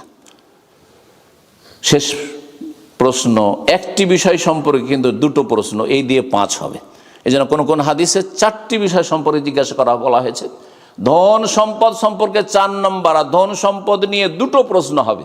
মিন আইনা ইকতাসাবা, কোথা থেকে উপার্জন করে নিয়ে এসেছিলে, রোজগারটা কোথা থেকে এসেছিল, যে পয়সাটা পকেটে ঢুকেছিল বা তোমার ব্যাংকে ঢুকেছিল সেটা হালাল না হারাম। চুরি করা তো নয়, সুদের পয়সা তো নয়, ঘুষের পয়সা তো নয়, হারাম শ্রম দিয়ে তো নয়, পাপের কাজে গুনার কাজে সহযোগিতা করে তো নয়, হ্যাঁ হারাম ব্যবসা বাণিজ্য করে তো নয়, বেঈমানে আত্মসাৎ করে তো নয়, ধোঁকাবাজি করে তো নয়, হ্যাঁ বন্ধকের বিদেশে আছেন প্রবাসে আছেন জমি জায়গা সব বন্ধকে রেখে দিচ্ছেন, ওই বন্ধকের সুদ খেতে আছেন, বাঙালি সমাজের সুদ, জি এই তো নয়। জি মিন আইনা ইকতাসাব, কোথা থেকে উপার্জন করে নিয়ে এসেছিলি, অফিমান ফাঁকাও, এতেই যথেষ্ট নয়, আর খরচটা কোথায় করেছি। অনেকে আছেন যে হালাল রিজিক, রেজিক হালাল, ইনকাম সোর্স সব ঠিক আছে, কিন্তু খরচ করার ক্ষেত্রে লাগামহীন, বিভিন্ন পাপের কাজে খরচ করছেন, হারাম জায়গায় ব্যয় করছেন, অপচয় করছেন, অপব্যয় করছেন, অপচয় অপব্যয়কারী শয়তানের ভাই। দান করতে 1 টাকা পারছেন না আল্লাহর দিনের জন্য, আল্লাহর মসজিদের জন্য, আর দিনী প্রতিষ্ঠানের জন্য, দিনের খেদমতের জন্য, কিন্তু আপনি অঢেল ধন সম্পদ খরচ করে ছেলে মেয়েদের জন্য। যেখানে 10 টাকা যথেষ্ট হবে সেখানে আপনি 50 টাকা 100 টাকা খরচ করে দিচ্ছেন। প্রতি বছর ছেলে মেয়েদেরকে বিভিন্ন দেশে ট্যুরে যাবেন। হ্যাঁ এখানে বেশ কিছু ভাই বোনদের সাথে সম্পর্ক থাকার কারণে জানছি যে পশ্চিমা দেশে পাশাপাশি বসবাসে একটা মানুষের উপরে প্রভাব পড়ে। ছেলে মেয়েদেরকে বিনোদন দেওয়ার জন্য বিভিন্ন দেশে ঘুরতে যাওয়া। ভাই আল্লাহর ওয়াস্তে আল্লাহর ঘরে যান। এই ট্যুরটা যদি আল্লাহর ঘরে যেন মক্কা মদিনার জন্য হয় তাহলে আপনার দুনিয়াও সুন্দর হয়ে যাবে, দিনেও সুন্দর হয়ে যাবে। তা না করে কেউ যাচ্ছেন পশ্চিমে, কেউ যাচ্ছেন পূর্বে, কেউ যাচ্ছেন উত্তরে, কেউ যাচ্ছেন দক্ষিণে, আর যাচ্ছেন ওইভাবে যেভাবে অমুসলিমরা খরচ করে আসে সেইভাবে আপনি ছেলে মেয়ে নিয়ে অঢেল ধন সম্পদ আপনি হাজার হাজার টাকা খরচ করে চলে আসলেন, হাজার হাজার পাউন্ড খরচ করে চলে আসলেন। কিন্তু আপনাকে যদি বলা হয় যে 100-200 পাউন্ড আল্লাহর রাস্তায় আল্লাহর দিনের জন্য খরচ করেন, ভাই পয়সা নেই, সব অভাব, জি সব শেষ হয়ে গেছে, অপচয় করেছেন, হিসাব দিতে হবে। অফিমান ফাঁকা, কোথায় খরচ করেছিলেন, এই জন্য তোমাকে পয়দা করেছেন এইসব কাজে, বিনোদনে খরচ করবে, ঠিক আছে সীমিত আকারে, ঠিক আছে মাঝে মধ্যে আশেপাশে কোথাও গেলেন, ঠিক আছে। আর যেমনটা বললাম যে এমন বিনোদনে ছেলে মেয়েদেরকে নিয়ে যাবেন যেখানে নিয়ে গেলে তাদের দিনও হয় দুনিয়াও হয়। আপনি তো সৌদি আরব নিয়ে যান, আর সেখানে নিয়ে যাওয়ার পর মক্কা মদিনা নিয়ে গিয়ে মাশাআল্লাহ ভালো জায়গায় রাখলেন, ভালো ভালো খাওয়া দাওয়া করলেন, হালাল খেলো সেখানে সুন্দর, আর তারপরে সেখানে একটু আমোদ ফুর্তি করলো ছেলেমেয়েরা বৈধ, আর তারপরে ঘুরে আসলেন, আর রুহানি শান্তি হলো, আপনার রুহের গেজা রুহের আহারও পেলেন আপনি। আর শরীরের যে চাহিদা রয়েছে মানুষের বিনোদন, একটু হরকতে নড়াচড়া করতে চায় মানুষ, বিনোদন করতে চায়, সেটাও হইল, দিনও হইল, দুনিয়া হইল। আল্লাহর বলছে ওয়ালা তানসা নাসিবাকা মিনাদ দুনিয়া, দুনিয়াতে তোমাদের অংশ আছে, কিছুটা বিনোদন, কিছুটা হালাল, সেটা ভুলে যেও না, কিন্তু এই নয় যে ব্যালেন্সলেস হয়ে যাবেন, এইদিকে যথেষ্ট পরিমাণে খরচ করছেন। আর তারপরে এত অভাব হয়ে যাচ্ছে যে সংসার চালানো মুশকিল হয়ে যাচ্ছে। আর তারপরে দেখা যাচ্ছে যে বিভিন্ন তখন মানুষের দেখা যাচ্ছে যখন অভাব দূর করতে পারছেন না, অভাবের কারণে স্বভাব নষ্ট। আমাদের আঞ্চলিক ভাষাতে একটা কথা আছে, অভাবের কারণে মানুষের কি হয়ে যায়, স্বভাব নষ্ট। তখন মানুষের হক আদায় করতে পারছেন না, বাবা মায়ের হক আদায় করতে পারছেন না, স্ত্রীর হক আদায় করতে পারছেন না, ভাই বোনদের খোঁজ খবরই নিতে পারছেন না, কারণ আপনি এই নিয়ে পেরেশান আছেন, আপনি আর্থিক সংকটে আপনি পেরেশান হয়ে রয়েছেন। তো এমনটা যাতে না হয়, কোথা থেকে ইনকাম করলেন, একটি পয়সা হালাল কেনা সব সময় যেন আপনার চিন্তা থাকে একজন মুমিন হিসাবে। আর কোথায় খরচ করছেন, এই খরচে আল্লাহ সন্তুষ্ট হবে না শয়তান সন্তুষ্ট হবে, এটা আপনাকে চিন্তা করতে হবে। রব্বুল আলামিন যেন তৌফিক দান করেন। হাদিসটি তিরমিজিতে রয়েছে, যেমনটা বললাম। আরেকটি হাদিস তিরমিজি বলি, এবং হাদিসটি হাসান। নবী সাল্লাল্লাহু আলাইহি ওয়াসাল্লাম বলছেন, শেষ ভয়াবহ পরিণাম হারাম ভক্ষণের, হারাম রোজগারের। লা ইয়ারবু লাহমুন নাবাতা মিনাস সাদ, বিভিন্ন ভাষা দিয়ে রয়েছে, কিছু কিছু শব্দ এর পার্থক্যের সাথে, কিন্তু তিরমিজি যে ভাষার লা ইয়ারবু লাহমুন, কোনো গোস্ত যদি বৃদ্ধি পায়, মানে শরীরের ওজন বাড়লো, শরীরের গ্রোথ হলো, আপনার ছেলে মেয়েদের বা আপনার এই যে শরীরে খাবার দাবার খেয়ে, সেটা যদি নাবাতা মিনাস সাহতি, হারাম ভক্ষণের মাধ্যমে হয়ে থাকে, হারাম রোজগার করেছেন, হারাম খেয়েছেন, হারাম ভোগ করেছেন, হারাম পান করেছেন, যার ফলে শরীরে রক্ত মাংস তৈরি হয়েছে, তাহলে কি হবে, ইল্লা কানাতিন নারু আউলা বিহি, আখিরাতে হাসর মাঠে জাহান্নামের আগুন সেই রক্ত মাংসের শরীরের হকদার বেশি হবে। তার মানে জাহান্নামে যাওয়ার সম্ভাবনা বেশি রয়েছে, জাহান্নামে যাওয়ার সম্ভাবনা বেশি রয়েছে। কি করলে, যদি আপনার শরীরে রক্ত মাংস হারাম খেয়ে তৈরি হয়, আপনার স্ত্রী ছেলে মেয়েদের যদি রক্ত মাংস তৈরি হয়, গ্রোথ হয় হারাম খেয়ে, তাহলে জাহান্নাম সেই শরীরের বেশি হক রাখে। রাসূলুল্লাহ সাল্লাল্লাহু আলাইহি ওয়াসাল্লামের হাদিস। আল্লাহ রাব্বুল আলামিন যেন আমাদেরকে জাহান্নামের আগুন থেকে রক্ষা করেন, এবং জাহান্নাম থেকে বাঁচার জন্য চেষ্টা থাকতে হবে, জাহান্নামের ভয় থাকতে হবে। ইমাম ইবনুল কাইয়িম রাহিমাহুল্লাহ এছাড়া অন্যান্য ওলামাদের থেকে কথাটি বর্ণনা হয়ে এসছে, তারা উল্লেখ করেছেন যে একজন মানুষ দুইবার করে ভয়ে ভীত হবে না। একজনের অন্তরে, এক মানুষের অন্তরে দুইবার ভয় প্রবেশ করবে না।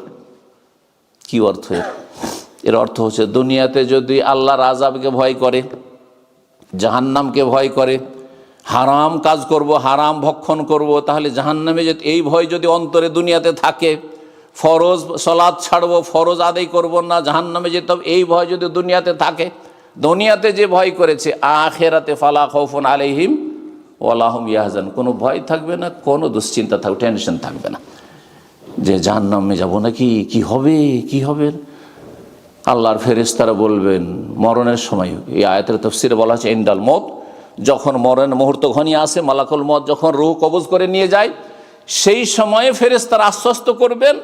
আর হাসরের মাঠেও দলে দলে ফেরেশতারা এসে আশ্বস্ত করবেন যে আল্লাহ তাখাফু ওয়ালা তাহজানু, কোনো ভয় করিও না, কোনো চিন্তা করিও না। কখন, যখন দুনিয়াতে ফাআম্মা মান খাফা মাকাম রাব্বিহি ওয়া নাহান নাফসা আনিল হাওয়া, রবের সামনে দাঁড়াইতে হবে, এই কথাকে ভয় করলো এবং নিজেকে পাপাচার থেকে দূরে রাখলো, কুপ্রবৃত্তির অনুসরণ থেকে, শাহওয়াত থেকে, নিজের খেয়াল খুশি মনের কামনা বাসনা পূরণ করা, নাজায়েজ কামনা বাসনা পূরণ করা থেকে নিজেকে বাঁচিয়ে রাখলো।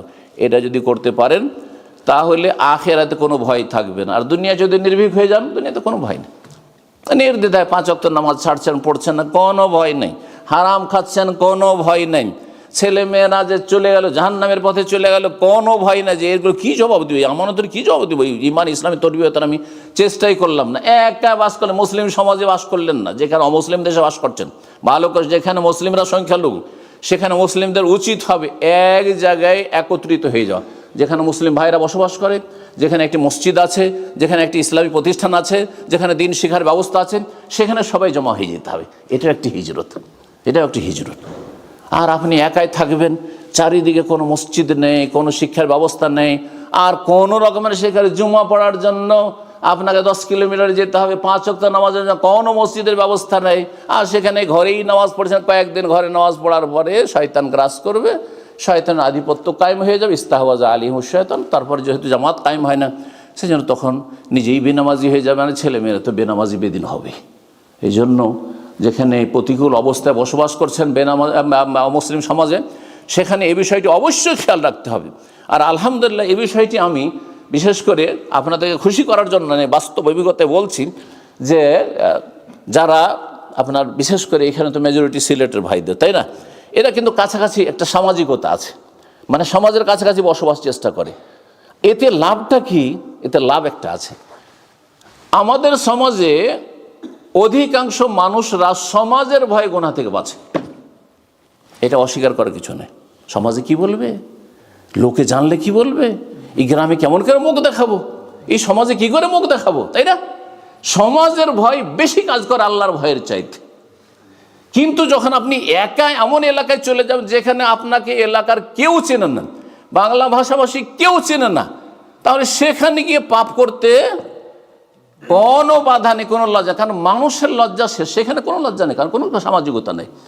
এই জন্য কমপক্ষে আপনি হয়তো আল্লাহকে ভয় করছেন, কিন্তু আপনার ছেলেমেয়েরা আল্লাহকে ভয় করে না, সমাজকে ভয় করে, সমাজকে ভয় করে। সুতরাং মুসলিম সমাজে বসবাস করলে অনেকটা পাপ থেকে বেঁচে থাকার জন্য আপনার সহযোগী হবে এবং পাপ থেকে নিজেকে নিজের ছেলে মেয়েদেরকে বাঁচাইতে পারবেন। আল্লাহ রাব্বানা যেন তৌফিক দান করেন। ধন সম্পদ বড় ফিতনা, ধন সম্পদ বড় ফিতনা। সময় কাছে এসছে না, আছে? ধন সম্পদ বড় ফিতনা। নবী সাল্লাল্লাহু আলাইহি ওয়াসাল্লাম একটি হাদিস তিরমিজিতে রয়েছে, হাদিসটি সহিহ। ইন্না লিকুল্লি উম্মাতিন ফিতনা, প্রত্যেক উম্মতের এক একটি ফিতনা ছিল। যেন বনি ইসরাইলদের, ইহুদি নাসারাদের যুগে বড় ফিতনা ছিল নারী ফিতনা, সেটা আমাদের এই জামানা তো অ্যাড হয়েছে, মানে ওই ফিতনা আমাদেরও আছে। আর অতিরিক্ত আরেকটি ফিতনা আমাদের হচ্ছে কি, অফিতনা তো উম্মতি আলমাল, আমার উম্মতের বড় ফিতনা হচ্ছে পয়সার ফিতনা, পয়সা ইনকাম করার ফিতনা, পয়সার লোভ লালসার ফিতনা, পয়সার জন্য খুন করা, পয়সার জন্য জুলুম অত্যাচার করা, পয়সার জন্য গুম করা, আর পয়সার জন্য বেঈমানি আত্মসাৎ করা, পয়সার জন্য মানুষের হক নষ্ট করা, পয়সার জন্য আত্মীয়তার সম্পর্ক বিচ্ছিন্ন করা, পয়সার জন্য দোস্তি, পয়সার জন্য দুশ্মনী। লিকুল্লি উম্মাতিন ফিতনা ও ফিতনা তো উম্মতি আলমাল, প্রত্যেক উম্মতের একটি ফিতনা রয়েছে, আর আমার উম্মতের বড় ফিতনা হচ্ছে পয়সা। সুতরাং পয়সার ফিতনা থেকে বাঁচতে হবে। রব্বুল আলামিন যেন তৌফিক দান করেন। পয়সার অভাব হওয়া ফিতনা, আর পয়সা যখন আল্লাহ দিলেন সেটা যে যথাযথ যেখানে খরচ করতে হবে সেটা যদি না করেন সেখানেও ফিতনার বিষয়। এই ফিতনা থেকে, ফিতনা মানে পরীক্ষায়, এই পরীক্ষায় আপনাকে উত্তীর্ণ হইতে হবে, সফল হইতে হবে। এবং যদি পয়সার ক্ষেত্রে লাগামহীন হয়ে যান, হালাল হোক হারাম হোক, পয়সা আসলেই হইল, তাহলে এক বড় ফিতনা। তারপরে শেষখানে যে বিষয়গুলি বলবো সেটা হচ্ছে যে হালাল রিজিক খাচ্ছেন, তার মানে আপনি আল্লাহর শুকরিয়া আদায় করছেন। হালাল রিজিক খাচ্ছেন, হালাল হারামের আপনি পার্থক্য করছেন, তার মানে আল্লাহর এটি একটি শুকরিয়া যে আল্লাহ, দুনিয়াতে তো অনেক কিছু আছে, অনেকে লোভ সামলাতে পারছে না, কারণ হালালের রাস্তা সংকুচিত, হালালের রাস্তা, হালাল রুজির রাস্তা সংকীর্ণ, একবার চিপা রাস্তা, সংকীর্ণ রাস্তা। কিন্তু হারামের রাস্তা একবার ওপেন, হারাম রোজগার করেন আপনি, মানে যা ইচ্ছা তাই, আপনি রাতারাতি বড় লোক হয়ে যাচ্ছে। এখানে বড় যে ফিতনার বিষয় রয়েছে, এখানে যখন আপনি হালাল আপনি উপার্জন করবেন, তার মানে আল্লাহর আপনি শুকরগুজার বান্দা। আপনি আল্লাহ রাব্বুল আলামিন যে প্রতিটি নিয়ামতে তার হক রেখেছেন। শরীরের হক আদায় করার জন্য 5 ওয়াক্ত সালাত পড়বেন, শরীরের হক আদায় করার জন্য আপনি রমজান মাসের সিয়াম রোজা রাখবেন, মাঝে মাঝে সুন্নত নফলও রাখছেন। শরীরের হক আদায় করার জন্য আরও ইবাদত বন্দেগী, যে অঙ্গ প্রত্যঙ্গের ইবাদত বন্দেগী রয়েছে, হ্যাঁ, ফরজ নফল তা আদায় করছেন। এইরকমই ধন সম্পদের যে নিয়ামত রয়েছে তার হক আদায় করার জন্য আপনি কি করবেন, জাকাত দেবেন আপনি। সুতরাং জাকাত না দিলেও কিন্তু রুজি হারাম হয়ে যায়। অনেকে আছেন হয়তো রোজগার সব ঠিক আছে, ইনকাম সোর্স, ব্যবসা, হালাল ব্যবসা চলছে, হালাল প্রতিষ্ঠান চলছে, ইনকাম হচ্ছে হালাল, কিন্তু প্রতি বছরে আপনার হয়তো 1 লক্ষ টাকা হয়তো আপনার জাকাত বেরোবে, সেখান থেকে যাদের অল্প স্বল্প জাকাত বেরোয় ওরাকে আমি জানি যে মোটামুটি জাকাতটা বের করে দেয়, কিন্তু যাদের কোটি কোটি টাকা জাকাত বেরোয় অধিকাংশ কিন্তু ঠিকভাবে জাকাত বের করে না। এরা অল্প কিছু দান করে, 2-4-5 লাখ টাকা দান করে দিল, 1 কোটি টাকা জাকাত বেরোবে, তার মধ্যে 2-4-5 লাখ টাকা দান করে দিল, আর তারপরে সমাজকে বলে আর আত্মীয় স্বজনদের বলে যে আমি যথেষ্ট জাকাত দিয়ে দিচ্ছি, কিন্তু মোটেই হিসাব করে না। ফেঁসে যাবে। এবং এতে কি হবে যে রুজি, হালাল রুজিটা হারাম হয়ে গেল। এই যে যাকাতের সম্পদটি আপনার ছিল না, বরং এটি হচ্ছে যাদের হক আল্লাহ সেখানে ভাগ বন্টন করে দিয়েছেন, তাদের হক ছিল। এটা আল্লাহ রাব্বুল আলামিনের হক, তাতে সাব্যস্ত আল্লাহ নিয়ে তাদেরকে দিতে বলছেন। মারুল্লাহ, আল্লাহ ধন সম্পত্তি দিতে বলছেন। ফাইন্না যাকাত হাক্কুল মাল। আবু বকর সিদ্দিক রাদিয়াল্লাহু তাআলা আনহু যখন নবী সাল্লাল্লাহু আলাইহি ওয়াসাল্লাম ইন্তেকালের পরে প্রথম খলিফা হলেন, কিছু বেদুইন যারা ছিল তারা যাকাত অস্বীকার করল। তাদের কিছু সংশয় ছিল, খোঁড়া যুক্তি ছিল। আল্লাহ সূরা তওবাতে বলছেন, নবীকে সম্বোধন করেছেন এক বচন দিয়ে, খুয মিন আমওয়ালিহিম সাদাকা, হে নবী তুমি তাদের যাকাত নাও। নবী ছিল তখন দিয়েছি, কারণ আল্লাহ কোরআনে বলছেন নবীকে বলেছেন তুমি যাকাত নাও। খলিফাকে নেওয়ার আছে, আবু বকরকে কেন যাকাত দেব না যাকাত? বড়ই পরীক্ষার বিষয়। খেলাফত প্রথম নবী সাল্লাল্লাহু আলাইহি ওয়াসাল্লাম ইন্তেকাল, এক ধাক্কা লেগেছে, আর নতুন খলিফা হয়েছেন, এখন নানা রকমের সমস্যা রয়েছে। আর এই সমস্যা যদি এইরকম একটা বড় শত্রু তৈরি হয়ে যায়, বড়ই কঠিন পরীক্ষার বিষয় ছিল। আবু বকর সিদ্দিক রাদিয়াল্লাহু এত শক্ত ভূমিকা সেখানে পালন করলেন। ওমর রাদিয়াল্লাহু তাআলার প্রথম সংশয় ছিল যে কেমন করে এদের বিরুদ্ধে আমরা অ্যাকশন নেব। তখন তিনি বলেছিলেন, শোনো, প্রত্যেকটি নিয়ামতের হক রয়েছে, ওয়া ইন্না যাকাতা হাক্কুল মাল, যাকাত হচ্ছে ধন সম্পদ পয়সার হক। এই হক যদি আদায় না করে তো নবী সাল্লাল্লাহু আলাইহি ওয়াসাল্লাম ইল্লা বিহাক্কিল ইসলাম, ইসলামের হক নষ্ট করলে খবর আছে। ইসলামের হক নষ্ট করলে তার জন্য পানিশমেন্ট রয়েছে, তার জন্য অ্যাকশন নিতে হবে। তখন ওমর রাদিয়াল্লাহু বলছেন, আমার অন্তরটাকে আল্লাহ খুলে দিলেন আবু বকরের কথা বুঝার জন্য। বুঝে নেওয়ার পরে আমি তার সাথে একমত হইলাম। সুতরাং যেসব ভাইরা যাকাত দেওয়ায় কমতি করছেন, ঘাটতি করছেন, তাদের রিজিক হারাম হয়ে যাচ্ছে, তাদের রিজিক হারাম হয়েছে। সতর্ক সাবধান, ঠিকভাবে যাকাত দেবে। ধন সম্পদের ক্ষেত্রে আর একটি বিষয় মনে রাখবেন যে ধন সম্পদকে আল্লাহর সন্তুষ্টির কাজে যত বেশি খরচ করবেন তত বেশি বরকত নেমে আসবে। আপনি আল্লাহর এই নিয়ামতকে যত বেশি আল্লাহর সন্তুষ্টির কাজে লাগাবেন, মানে যেই কাজটা করলে আল্লাহ বেশি খুশি হবে, আল্লাহ রাজি হবে, ওই কাজ করবেন আপনি। প্রথম আপনার স্ত্রী ছেলেমেয়ের ভরণ পোষণের দায়িত্ব পালন করার পর, এটা আগে, এটা প্রথম। আর তারপরে দেখবেন যে কোনখানের খরচ করলে আল্লাহ রাজি হবেন, আর কোনখানে খরচ করলে হয়তো জায়েজ কিন্তু আল্লাহ এতে রাজি হবেন না। তাহলে আপনি সেটাকে অ্যাভয়েড করে ওইখানে খরচ করবেন যেখানে খরচ করলে আল্লাহ রাজি হন।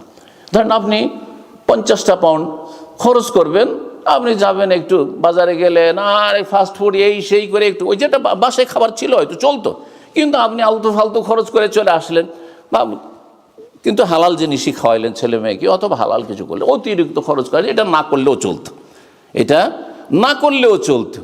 এতে আল্লাহ রাজি হবেন না, কিন্তু আল্লাহ আযাব হয়তো দেবেন না, কারণ আপনার ততটা ক্ষমতা আছে খরচ করার, অপচয়ের পর্যায়ে চলে যায়নি, কিন্তু এতে আল্লাহকে আপনি রাজি করতে পারলেন না। পক্ষান্তরে এই 10-20টা পাউন্ড বা যা কিছু খরচ করলেন, সেটা যদি আল্লাহর সন্তুষ্টির জন্য, আল্লাহর দ্বীনের জন্য খরচ করতেন, একটা এতিমের জন্য খরচ করেন, একটা বিধবার জন্য খরচ করেন, একটি মসজিদের জন্য খরচ করেন, একটি ইসলামিক প্রতিষ্ঠানের জন্য খরচ করেন, একটি দাওয়াত সেন্টারের জন্য খরচ করেন, একটা ইসলামিক মাদ্রাসার জন্য খরচ করেন, যে এক কথায় আল্লাহর সন্তুষ্টির কাজে যদি আপনি খরচ করেন, তাহলে দেখবেন যে আল্লাহর পক্ষ থেকে বরকত নেমে এসছে আপনার রুজিতে। রব্বুল আলামিন যেন তৌফিক দান করেন। ধন সম্পদ কে চাই না যে আমার কাছে স্থায়ী হোক, আমার টাকা পয়সা যা কিছু উপার্জন করলাম এটা যাতে করে আমার ছেলেমেয়েরা ভোগ করতে পারে, প্রত্যেক আমরা কিন্তু চাই। যারা আল্লাহওয়ালা তারাও চায়, যারা দুনিয়াদার তারাও চায়। কিন্তু চাইলেই শুধু হবে না, চাওয়ার অনুযায়ী কাজ করতে হবে। যদি আপনি চান যে আপনার এই উপার্জন করা টাকা পয়সা যা সম্পদ আমিও যেন ঠিকভাবে ভোগ করতে পারি, এটা যেন হাসপাতাল ভোগ না করে। এমন মারাত্মক আল্লাহ দিয়ে দিলেন রোগ যে সব টাকা চলে গেল হাসপাতালে খরচ হয়ে গেল, চিকিৎসায় খরচ হয়ে গেল। এমন আল্লাহর পক্ষ থেকে বালা মুসিবত আসলে যে সব টাকা কোথায় যে চলে গেল আর খুঁজে পাচ্ছেন না, এমনটা যাতে না হয়। যদি এটা চান তাহলে আপনি আল্লাহর শুকরিয়া আদায় করবেন। শুকরিয়া আদায় করলে, নিয়ামতের শুকরিয়া আদায় করলে, ইন শাকারতুম লাযিদান্নাকুম, আল্লাহ আরও বাড়িয়ে দেবেন এবং স্থায়ী করবেন। রব্বুল আলামিন যেন তৌফিক দান করেন। জীবনে যদি বরকত চান, নিজের শরীরের সুস্থতা চান, ছেলেমেয়েরা সুস্থ থাক, স্ত্রী সুখে শান্তিতে থাক, মানসিক শান্তি, শারীরিক শান্তি থাক, পারিবারিক শান্তি থাক, যাতে করে আর্থিক দিক থেকে কোনো রকমের টেনশন না হয়, এইসব যদি চান তাহলে আপনি হালাল উপার্জন করবেন এবং হালাল জায়গায় খরচ করবেন, দেখবেন যে বরকত চলে আসবে চারদিক থেকে। বরকত চোখে দেখা যায় না, বরকত বাসার দিয়ে দেখা যায় না, বসিরাত দিয়ে দেখা যায়। আরবিতে দুটো ভাষা আছে, বসিরাত মানে হচ্ছে অন্তর্দৃষ্টি। হ্যাঁ, আমি এটা মনে করি, মানে কি যে অন্তর দিয়ে দেখছেন আপনি, তাহলে অন্তর্দৃষ্টি এই চোখের চাইতে বেশি শক্তিশালী। কিন্তু চোখ অনেক সময় অবিচার করে দেয়, কিন্তু অন্তর্দৃষ্টি দিয়ে যারা দেখে, এটা হচ্ছে বিবেক। বিবেকে বাধা দেওয়ার কথাটা আমরা বলি, এটা বিবেকে বাধা দিচ্ছে। ইসলাম হয়তো মানে না, কিন্তু এটা আমার বিবেক মেনে নিতে পারছে না, এটা সুস্থ মস্তিষ্ক বা এটা মেনে নিতে পারছে না, এটা আমার যেন মনে এটাকে মানে এটা মেনে নিতে পারছে, মন থেকে আমি মেনে নিতে পারছি না। এই তো যে কথাটি বলছিলাম, যে যদি আপনি মানসিক, শারীরিক, পারিবারিক সব দিক থেকে শান্তি চান আর বরকত চান, বরকত চোখে দেখা যায় না, এই দৃষ্টিশক্তি দেখতে পায় না, অন্তর দিয়ে দেখতে পাওয়া যায়। দেখা যাচ্ছে যে অল্প আপনার উপার্জন ছিল, অল্প উপার্জন, কিন্তু ওতে মাশাআল্লাহ আপনার স্ত্রী খুব সুখে, হ্যাঁ, কোনো অবাধ্যতা তার মধ্যে, নাফরমানি নেই, আর কোনো অশান্তি করে না বাড়িতে। আর তারপর আপনার ছেলে মেয়েগুলো মাশাআল্লাহ খুব নেক হয়ে উঠে গেল, খুব সহজে নেক জীবন হয়ে গেল, নামাজি হয়ে গেল, দিনদার হয়ে গেল, আর সেগুলি তাড়াতাড়ি উন্নতি করলো, আর তারা ভালো কাজে লেগে গেল। তারপরে আপনার যে এমন একটা বয়স আসছে যে সময় আপনি হয়তো আর কাজকর্ম করতে পারছেন না মানসিক শারীরিক দিক থেকে, তখন পাশে এসে দাঁড়িয়ে গেল। কিন্তু আপনি অনেক ধন সম্পদ উপার্জন করলেন, আর হারাম পন্থায় যখন উপার্জন করলেন, তখন ছেলে মেয়েরা এমন খারাপ হয়ে যাবে যে তাদের কাছে যে বড় আশা করেছিলেন কাজে আসবে না।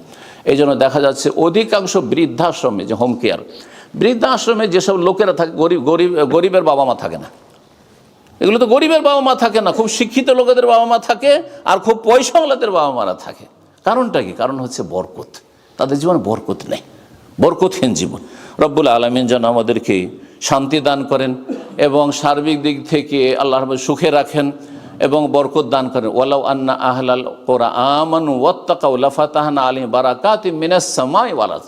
আল্লাহ বলছেন যে দেশবাসী, আহলাল কুরআন, জনপদের লোকেরা, এই হাইডের মানুষরা, এই মুসলিম সমাজের লোকেরা, বিশ্বের মানুষরা যদি আমানু, ইমানদার হয়ে যেত, ওয়াত্তাকাউ, এবং গুনাহ থেকে বেঁচে থাকতো, পাপ থেকে বেঁচে থাকতো, হারাম রোজগার থেকে বেঁচে থাকতো, হারাম উপার্জন থেকে, ইনকাম থেকে যদি বেঁচে থাকতো, আর হারাম জায়গায় খরচ করা থেকে বেঁচে থাকতো, পাপাচার থেকে বেঁচে থাকতো, তাহলে লাফাতাহনা আলাইহিম, আল্লাহ বলছেন আমি খুলে দিতাম তাদের জন্য, উন্মুক্ত করে দিতাম বারাকাত, বহুমুখী বরকত, বহু বচন আল্লাহ বলেছেন এখানে, বহুমুখী বরকত খুলে দিতাম, মিনাস সামাই, আকাশ থেকেও এবং জমিন থেকেও, চারিদিক থেকে তাদের জন্য বরকত খুলে দিতাম।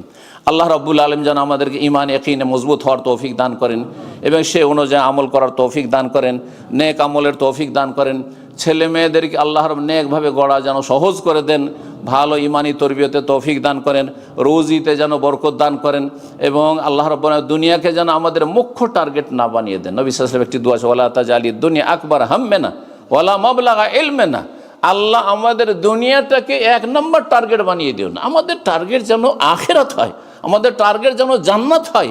আর এই পথে চলতে গিয়ে যে আমাদেরকে জীবিকা নির্বাহ করতে হবে, দুনিয়ায় সময় কাটাইতে হবে, খরচ খরচা করতে হবে, সেই ক্ষেত্রে আল্লাহ তুমি অভাব দিও না, সংকট দিও না। নবী সাল্লাল্লাহু আলাইহি সাল্লামের আরেকটি হাদিস রয়েছে, সেটা দিয়ে শেষ করছি। নবী সাল্লাল্লাহু বলছেন যে 3টি নিয়ামত যদি কারো কাছে থাকে, একবারে ক্ষুদ্র নিয়ামত মনে হচ্ছে, কিন্তু 3টি নিয়ামত যদি থাকে তো গোটা দুনিয়া আপনাকে দিয়ে দেওয়া হয়েছে, এত কি চান আপনি? তিরমিজির হাদিস এবং হাদিসটি হাসান।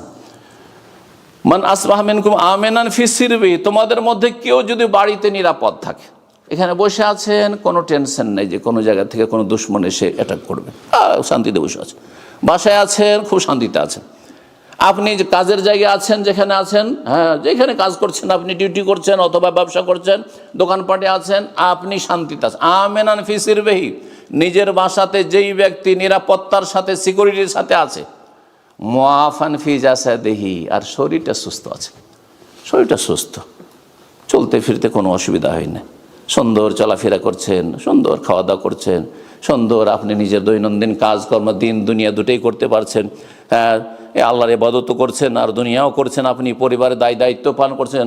মুআফান ফি জাসাদিহি, শরীরটাও সুস্থ রেখেছেন আল্লাহ রাব্বুল আলামিন, কিছু নেই, এই শুধু দুটো, বাড়িটা নিরাপদ, যেখানে থাকছেন নিরাপদ, আপনি কোনো রকমের রিস্ক নেই, আর শরীরটা সুস্থ রয়েছে। আর কি রয়েছে? ওয়াইন্দাহু কুতু ইয়াউমিহি, তার কাছে তার একদিনে শুধু খাবার আছে। আমাদের এমন কোনো লোক পাবেন না যে শুধু কালকের খাবার আছে, পরশু কি খাবেন তা নেই। আছে এরকম লোক? আজকালকার জামানায় খুঁজে পাবেন না আপনি। এক সময় ছিল যে ওই সকালবেলা কিছু নেই, সন্ধ্যাবেলা দিন মজুর করবে, তারপরে নিয়ে এসে তখন ভাত রান্না শুরু হবে আর খাবে। গরিবদের বাড়ি এরকমটা গ্রাম অঞ্চলে দেখা গেছে, কিন্তু এখন নেই, কোথাও নেই। গরিব দেশেও নেই, দেশেও পাবেন না খুঁজে হয়তো, ইল্লা মাশাআল্লাহ। ইনদাহু কুত, একদিনে যদি খাবার, ব্যাংক ব্যালেন্সের কোনো প্রয়োজন নেই, আর আপনার কাছে 200-500 পাউন্ড থাকতে হবে, কোনো প্রয়োজন নেই, একদিনের খাবার শুধু আছে। আজকে যেন চিন্তা না থাকে সকালে আমার ছেলে মেয়েরা কি নাস্তা করবে, দুপুরে কি খাবে, রাত্রে কি, কালকের দিনে কি, এই চিন্তা নেই, কালকের ব্যবস্থা আছে। আবার কালকের দিনে রুজি রোজগারে বেরোবেন আপনি পাখির মতো, আর তারপরে ফিরে আসবেন, দেখবেন যে পরশু জুমার দিনের ব্যবস্থা হয়ে গেছে, আবার তারপরে দেখে দেবেন শনিবারের ব্যবস্থা হয়ে গেছে। যদি এইভাবে জীবনযাপন করে নিতে পারেন, ফাকান্নামা হিজাত লাহু দুনিয়া বিহাযাফিরিহা, তাহলে তার জন্য দুনিয়া যেন জমা করে দেওয়া হয়েছে, দুনিয়া তার জন্য এক জায়গায় যেন একত্রিত। কি চান আর দুনিয়া থেকে? কি নিয়ে যাবেন? কবরে কিছু নিয়ে যেতে পারবেন? কিছু তো নিয়ে যেতে পারবেন, সব তো ছেড়ে যাবেন, আর সব তো অন্যের। আপনি যেটা খেলেন, আকালতা ফাফনাইতা নবী বলছেন, খেলেন শেষ, লোডিং আনলোডিং শেষ হয়ে গেল। লাবিস্তা ফাবলাইতা, কাপড় এখন নতুন মনে হচ্ছে, কয়েকদিন পরে পুরাতন ছিঁড়ে যাবে। ও তাসাদ্দাকতা ফামজাইতা, যদি দান খেরাত করতে পারো তাহলে আল্লাহর কাছে পৌঁছে দিয়েছো, সেটাই কিন্তু তোমার কাজে আসবে, আর কিছু কাজে আসবে না। বাকিগুলি ওয়াল্লাকা মিম্মা আলাইকা, এগুলো তোমার ধন সম্পদ। তুমি এখনই মারা যাবে, তোমার এটিএম আর এই সেই। আজকাল আমি অনেক জায়গার খবর পাই, প্রথম মারা গেছে, বাবা মারা গেছে, ছেলে মেয়েরা ছোটাছুটি করছে কোনখানে কোন এটিএম আছে, আর কোন এটিএম দিয়ে কত টাকা ব্যালেন্স কোন ব্যাংক আছে, শুধু এগুলি খুঁজছে, অথচ বাবার লাশ পড়ে আছে। বুঝতে পেরেছেন? তাহলে কোনো কিছু কাজে আসবে না, শুধু কাজে আসবে ওইটুকু যেটুকু আল্লাহর কাছে পাঠাতে পেরেছেন। রব্বুল আলামিন যেন আমাদের রুজিতে বরকত দান করেন, আপনাদের রুজিতে বরকত দান করেন, যেখানে আছেন আল্লাহ যেন ভালো রাখেন, সার্বিক নিরাপত্তা দান করেন, পারিবারিক শান্তি দান করেন, আর্থিক সুখ শান্তি দান করেন, রিজিকে বরকত দান করেন, দুনিয়া আখিরাতের সার্বিক কল্যাণ দান করেন। রব্বানা আতিনা ফিদ দুনিয়া হাসানা ওয়া ফিল আখিরাতি হাসানা ওয়া কিনা আযাবান নার। ওয়া সাল্লাল্লাহু সাল্লাম নবিয়ানা মুহাম্মদ ওয়া আলা আলিহি ওয়া সাহবিহি আজমাইন।